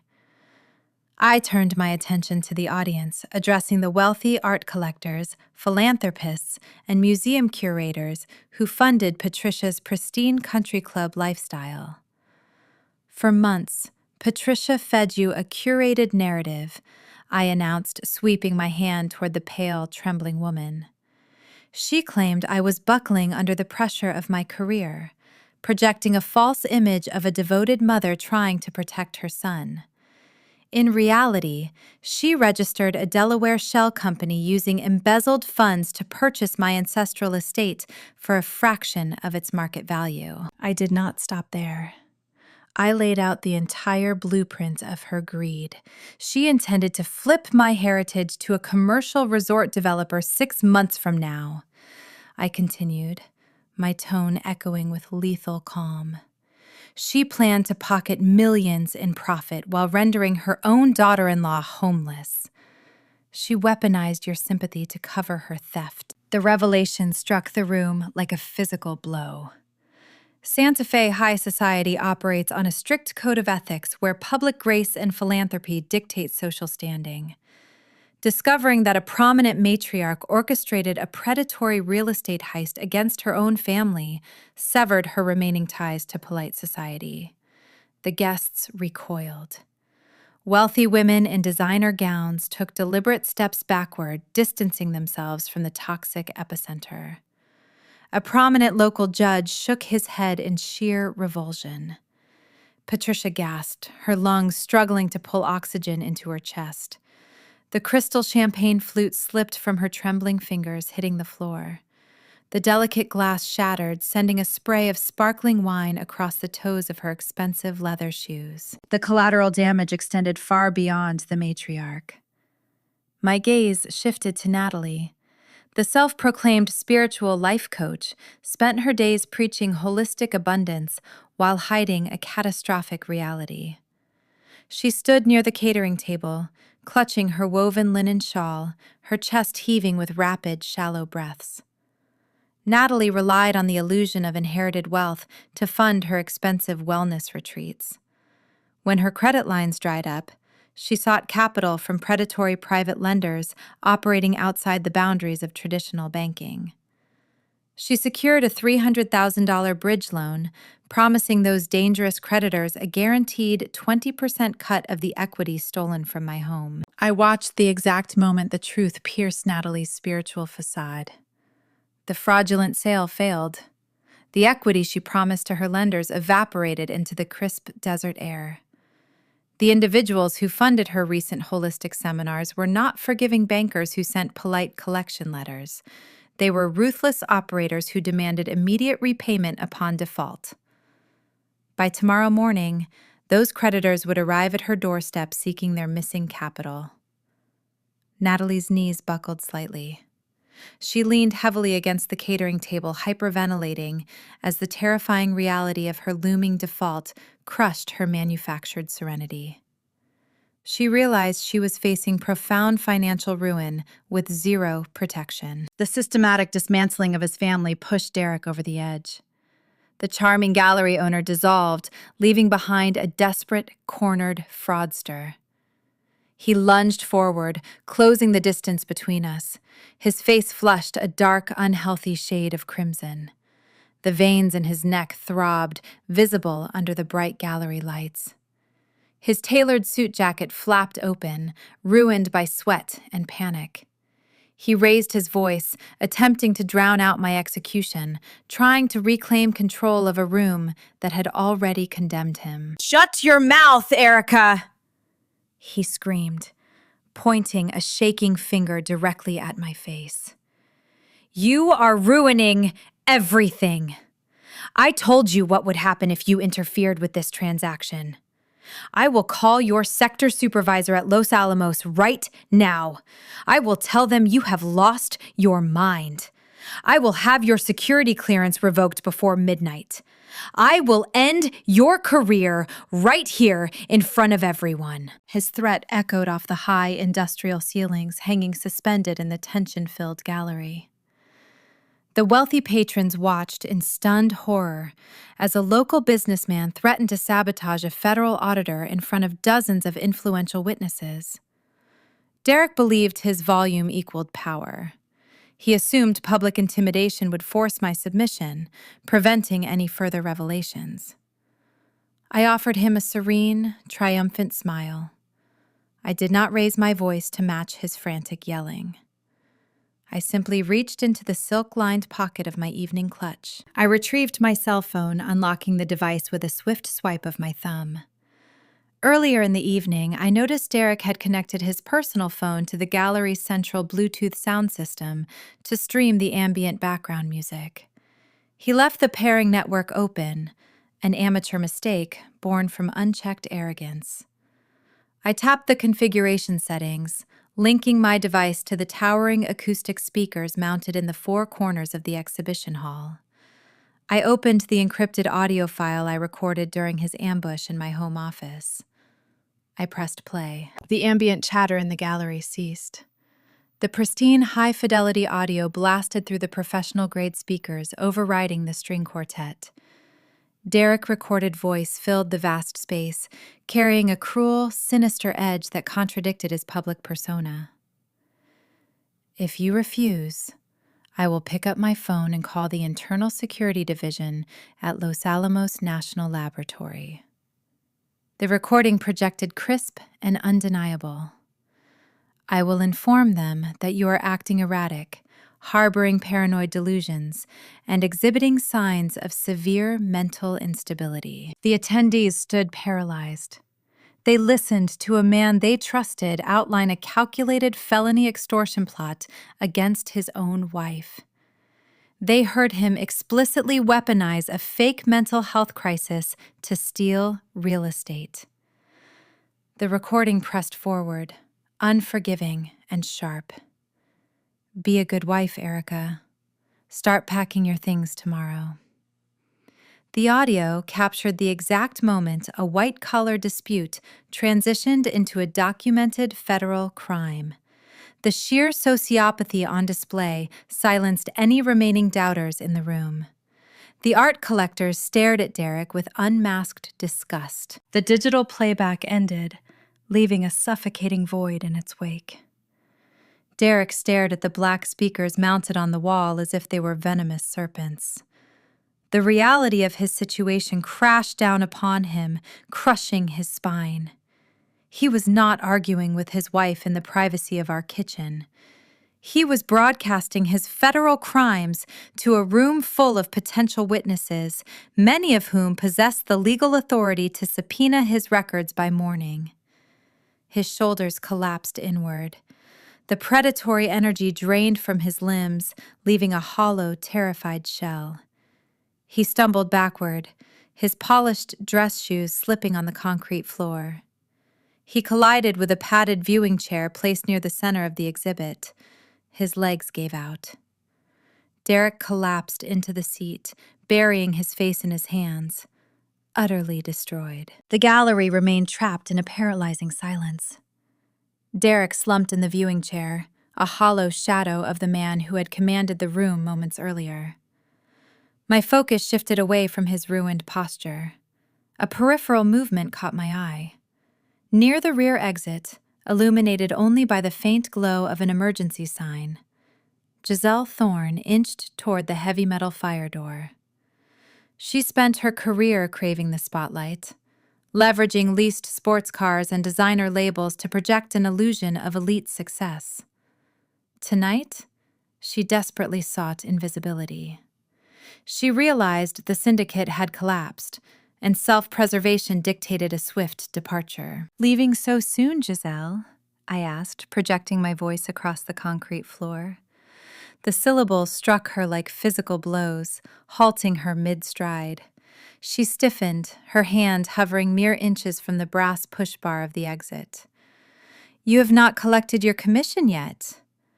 Or perhaps the earnest money deposit provides enough liquidity for your travel plans." The elite attendees pivoted their attention toward the trembling realtor.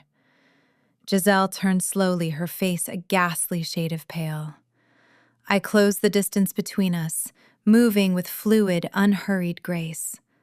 The crowd parted, clearing a path as I approached a high-top catering table draped in crisp white linen. I carried a sleek leather folio under my arm, bringing it into the harsh track lighting. While Derek and Patricia celebrated their impending wealth, Giselle executed a quiet, secondary heist. I announced, addressing the captivated audience. She recognized Derek lacked the spine to manage a complex financial syndicate. She viewed the Cole family not as partners, but as vulnerable marks. Utilizing the forged power of attorney, she drafted a fraudulent seller concession.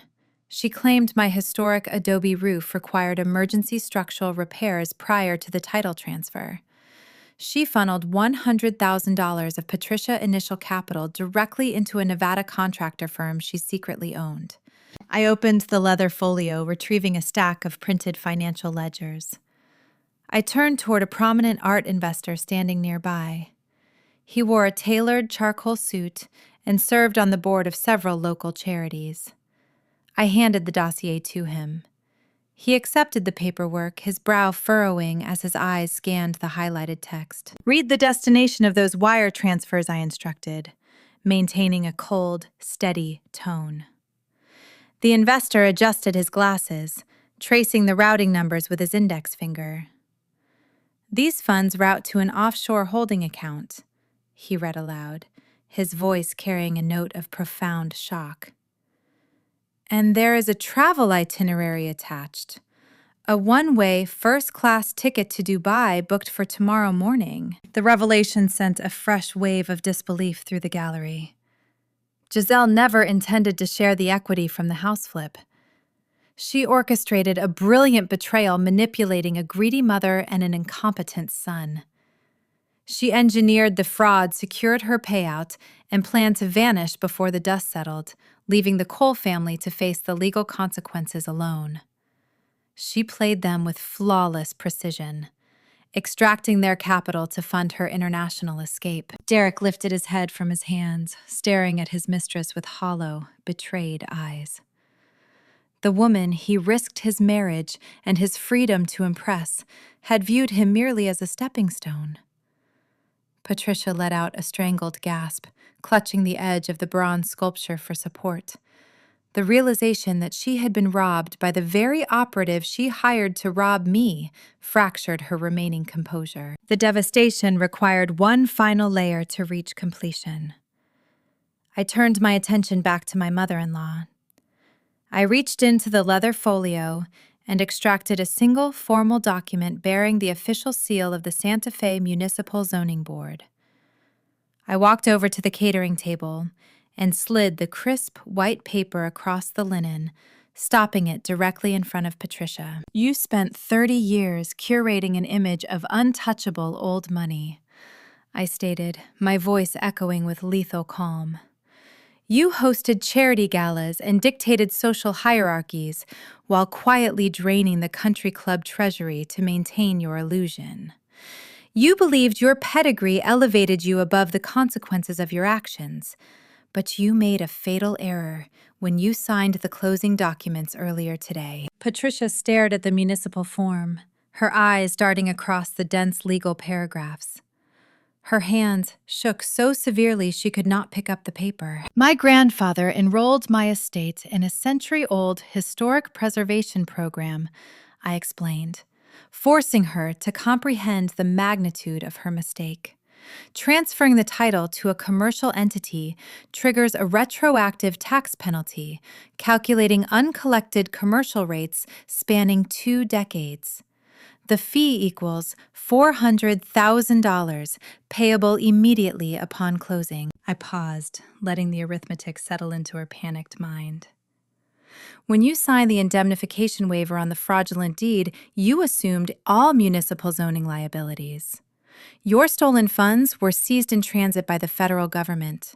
The title of the house reverted to my blind trust. You paid over $1 million for a property you do not own, and you legally bound yourself to a municipal debt you cannot pay. You are bankrupt, Patricia.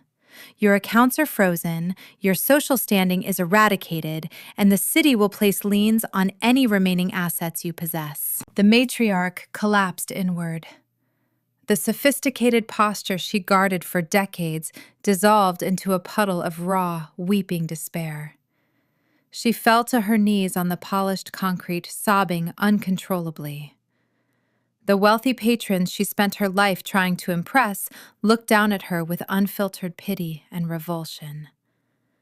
They witnessed the architect of a vicious family betrayal drowning in a trap of her own making. The climax of the evening arrived, not with a shout, but with a silent, penetrating illumination. Piercing red and blue strobe lights sliced through the frosted glass windows of the gallery, sweeping across the stark white walls in a rhythmic, dizzying pattern. The heavy front doors swung open, admitting a rush of cold desert air. The cavalry did not knock. 2 federal agents wearing dark windbreakers bearing the insignia of the Department of Energy entered the venue. A squad of local Santa Fe police officers followed closely behind, their utility belts jingling softly in the hushed room. The authorities moved with practiced tactical efficiency. They bypassed the catering tables and the stunned socialites. The lead federal agent approached Derek. He did not read him his rights or offer a polite greeting. He grabbed Derek by the shoulder, hauling him up from the viewing chair. "Derek Cole," the agent announced, his voice a deep, authoritative rumble that brooked zero negotiation. "You are under arrest for federal wire fraud and the unauthorized commercial application of a classified government credential." The sharp, metallic click of steel handcuffs ratcheting around Derek's wrists provided a fitting conclusion to his hollow career. The charming gallery owner offered no resistance. He stared blankly at the floor, a defeated prisoner of his own arrogance. Simultaneously, 2 local police officers flanked Giselle near the emergency exit. The glamorous realtor tried to stammer a defense, claiming she was merely a contracted employee following instructions. The officers ignored her desperate pleas, securing her wrists behind her back. They informed her she faced severe charges of grand larceny and embezzlement. The first-class ticket to Dubai was rendered useless, replaced by a concrete holding cell at the county precinct. Patricia watched her son being marched toward the exit. The sight of Derek in handcuffs paraded in front of the very art community they had sought to conquer snapped the final thread of her sanity. She screamed his name, a harrowing, hysterical shriek that echoed off the high ceilings. She crawled toward the officers, begging them to stop clawing at the polished floor. The officers stepped around her, unfazed by the theatrical display of a ruined woman. I stood perfectly still near the center of the exhibition space, holding my empty leather folio. The emerald silk of my gown caught the flashing police lights, illuminating my calm, composed posture. The gallery emptied rapidly as guests fled the crime scene, eager to escape the toxic fallout. I watched the flashing taillights of the patrol cars disappear down the dark street, taking the wreckage of the Cole family with them. The dynasty burned to ash, leaving only the quiet, enduring strength of the desert in its wake. 6 months have passed since the flashing blue and red lights faded from the downtown plaza. I sit on the sun-drenched patio of my Santa Fe estate, bathed in the golden light of a New Mexico morning. The high-altitude air carries the crisp, sharp scent of juniper and blooming sage. I hold a heavy ceramic mug of dark roast coffee, letting the heat seep into my palms. The Sangre de Cristo Mountains rise majestic in the distance, their jagged peaks framing the scenic Rio Grande Valley in shades of deep ochre and bruised purple. The silence surrounding my home is no longer the tense, breathless quiet of a siege. It is the enduring, tranquil peace of a fortress secured. My grandfather laid these saltillo tiles to withstand torrential storms. The invaders, who mistook my polite demeanor for weakness, broke themselves against these very walls. The legal aftermath moved with the swift, surgical precision of a federal audit. Family court judges maintain zero tolerance for spouses who intertwine marital assets with wire fraud and forged government credentials. During the final dissolution hearing, Derek possessed no leverage, no capital, and no high-priced defense attorneys to shield him from the consequences of his arrogance. He appeared before the magistrate via a grainy video link broadcasting from a sterile holding facility. He wore a standard-issue institutional jumpsuit, a stark contrast to the tailored Italian wool he favored during his fraudulent prime. The charming art dealer who once curated abstract exhibitions now curates his words carefully inside a federal penitentiary. He is currently serving a 4-year sentence for identity theft and wire fraud. The municipal authorities liquidated his downtown gallery, auctioning off the derivative canvases and expensive track lighting to settle a tiny fraction of his staggering debts. His elite network of investors, the same wealthy patrons he sought to impress, abandoned him the moment the handcuffs clicked shut. They testified for the prosecution, eagerly severing ties to save their own reputations. Derek traded his luxury vehicle and country club mixers for concrete walls and scheduled recreation hours. The man who tried to extort my career now spends his days adhering to the rigid schedule of a prison warden, stripped of the illusion he spent a lifetime building. His mother experienced a different brand of incarceration. The historic preservation tax penalty operated exactly as the municipal code designed it to function. The zoning board demanded $400,000 payable immediately upon the transfer of the deed. Because the Internal Revenue Service intercepted her embezzled funds in transit, Patricia possessed zero liquidity to satisfy the municipal lien. The city seized her remaining personal accounts and auctioned her luxury vehicles. The country club board of directors formally revoked her membership, exiling her from the gilded social circles she spent 3 decades ruling with an iron fist. The affluent peers who once drank her expensive champagne now crossed the street to avoid her gaze, treating her financial collapse as a highly contagious disease. Stripped of her wealth and her aristocratic illusion, Patricia fled the high society of Santa Fe. She relocated to a cramped, run-down apartment complex in Albuquerque, positioned directly adjacent to a noisy commercial highway. There are no vaulted ceilings or private catering vans in her new reality. The peeling paint on her front door and the harsh fluorescent lights of her narrow hallway serve as daily reminders of her spectacular failure. She spends her mornings listening to the rumble of delivery trucks and the wail of sirens, trapped in a squalid box of her own making. She was forced to pawn her signature turquoise jewelry just to keep the heating bill paid. The matriarch who tried to render me homeless now counts loose change at the local grocery store. Natalie faced the immediate severe consequences of borrowing ghost money. The private lenders who provided her $300,000 bridge loan did not send polite collection letters when her promised equity evaporated. These were ruthless underground operators who demanded tangible repayment. Recognizing that her spiritual guru facade offered zero protection against dangerous creditors, she abandoned her holistic seminars and fled New Mexico entirely. She deactivated her social media profiles, leaving behind unpaid rent and furious investors.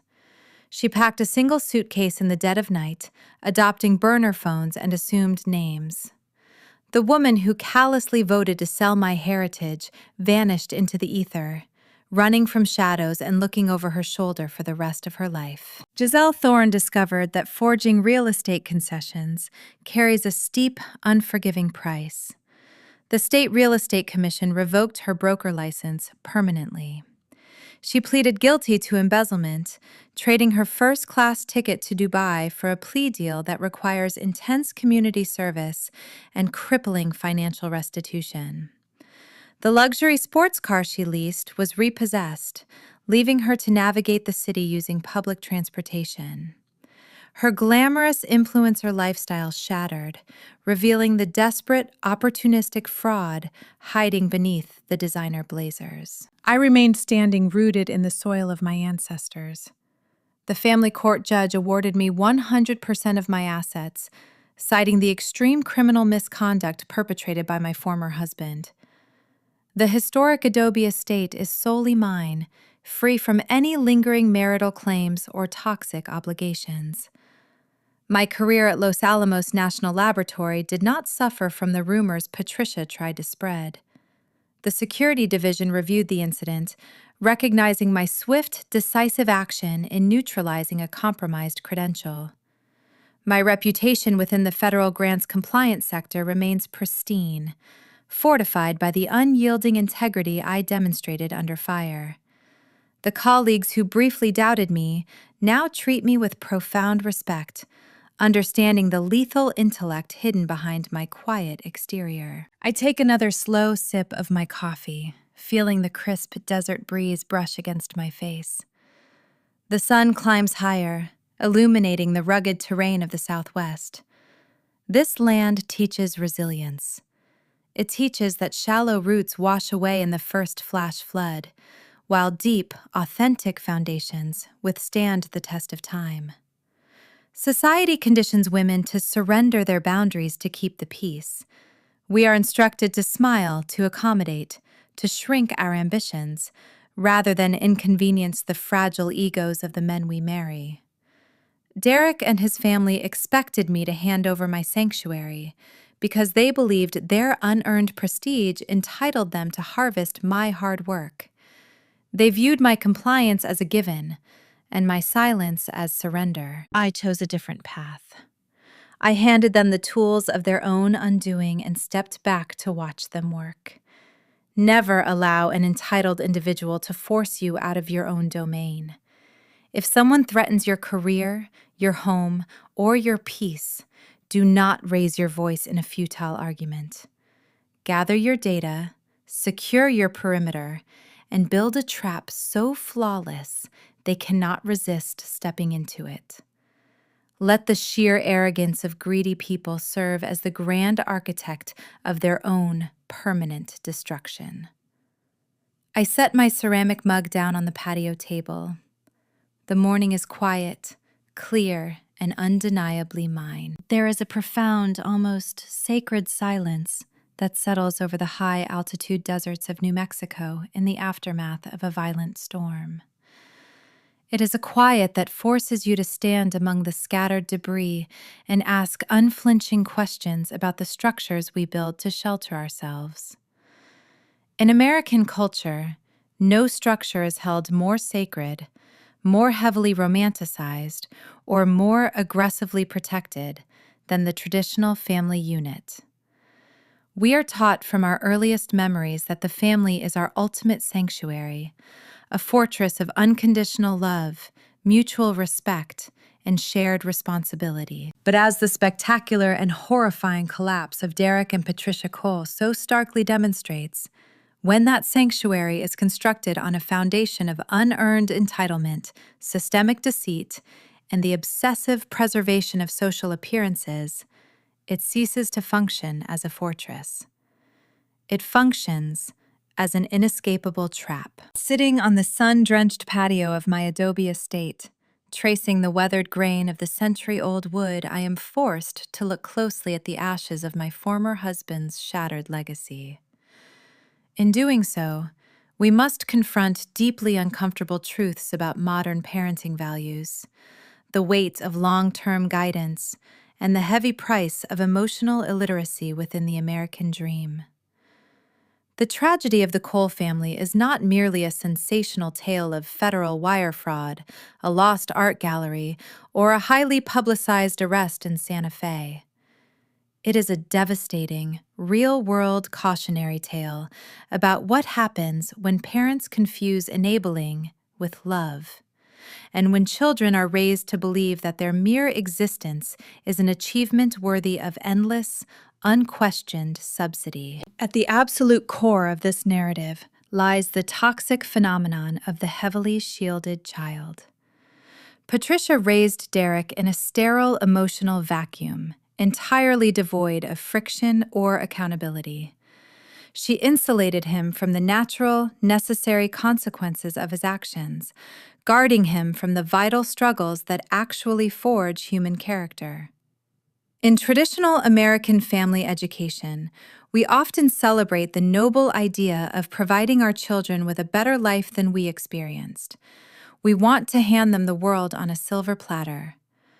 But in her desperate clawing attempt to hand Derek the world, his mother fundamentally stripped him of the ability to survive in it. When Derek's downtown art gallery began to hemorrhage money, a parent grounded in honesty, fairness, and emotional awareness would have guided him toward accountability. A mother acting with true family responsibility would have let him face the bitter sting of bankruptcy to teach him resilience. Instead, Patricia orchestrated a multi-million-dollar heist. She decided that preserving his unearned status and her own reflection in the country club mirrors was worth completely destroying another woman's ancestral sanctuary. By prioritizing Derek's immediate comfort over his long-term moral character, Patricia created a man so deeply disconnected from reality that he viewed his own wife's heritage as a disposable prop for his financial survival. When honesty and the basic tenets of human empathy are discarded in favor of maintaining a pristine social facade, a family does not leave a legacy for their children. They leave a crater. This toxic dynamic extended far beyond a mother and a son.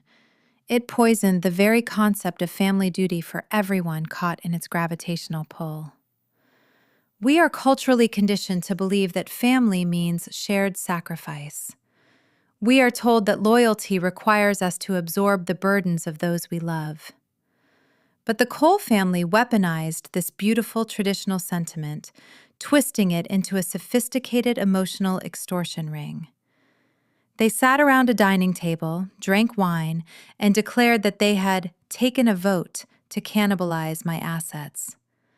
They demanded that the most competent, productive member of their orbit sacrifice her own career, her financial autonomy, and her identity to subsidize their collective incompetence. For young adults navigating modern relationships, especially those stepping into the professional world and looking to build families of their own, this serves as a chilling, necessary warning. Society often expects spouses, particularly women, to act as perennial peacemakers. We are pressured to shrink our ambitions, quiet our intellect, and surrender our boundaries to ensure the people around us do not feel inadequate. I was expected to quietly hand over an authentic $2.5 million Adobe estate to fund a hollow derivative lifestyle, because that is what family does. But partners or in-laws who require you to diminish your light will eventually use that darkness to betray you. Your excellence, your financial independence, and your emotional clarity are not insults to your family. They are your armor. They represent the ultimate boundary. They provide the irrefutable power that allows you to walk away from a burning table rather than sitting politely while you are consumed by the fire. Boundaries, as it turns out, are not just emotional constructs discussed in hushed therapy sessions. They are bank accounts. They are property deeds. They are the absolute, unwavering refusal to be complicit in someone else's moral decay. We must learn to redefine what sacrifice means within the American family. True familial responsibility is a two-way street built on mutual support, radical honesty, and profound emotional maturity. If this reflection resonates with the quiet, exhausting battles you are fighting in your own life, you are not alone. If you have ever found yourself standing in the ruins of someone else's fragile ego, holding the line to protect your own peace while they call you the villain, I invite you to join our growing community. Subscribe and follow Emily Told Stories for more narratives that explore the complex, often hidden dynamics of human relationships, toxic families, and ultimate vindication. Share your stories of reclaiming your power, setting unbreakable boundaries, and finding your voice in the comments below. Together, we are building a space where the truth is never sacrificed on the altar of keeping a false peace. Your courage might be the exact spark someone else desperately needs to finally turn the key, walk out their own front door, and never look back. As we look back at the hollow, smoking remnants of the coal empire, we are left with a final lingering thought that challenges everything conventional society has taught us about unconditional love and kinship. Culture relentlessly dictates that a parent's ultimate duty is to protect their child from pain, and that a family's highest virtue is forgiveness, no matter the transgression. We are instructed to endlessly build bridges to turn the other cheek and to believe without question that blood is thicker than water. But perhaps this is the grandest and most dangerous illusion we face. The truth, dark, unsettling, and entirely counter to our conventional wisdom, is that blood is merely a biological accident. Poison, however, is a deliberate choice. The true foundation of a meaningful life is not the family you are born into or the one you are married into, but the unwavering, impenetrable walls you build to protect your own soul. Family is not a blank check for your sacrifice, nor is it a lifetime subscription to their dysfunction. It is a privilege that must be earned every single day. And sometimes, the most profound, exquisite act of love you can offer a toxic family is not to save them. It is to hand them the heavy, inescapable consequences of their own actions, lock the heavy oak door, and let them burn in the fires they set themselves.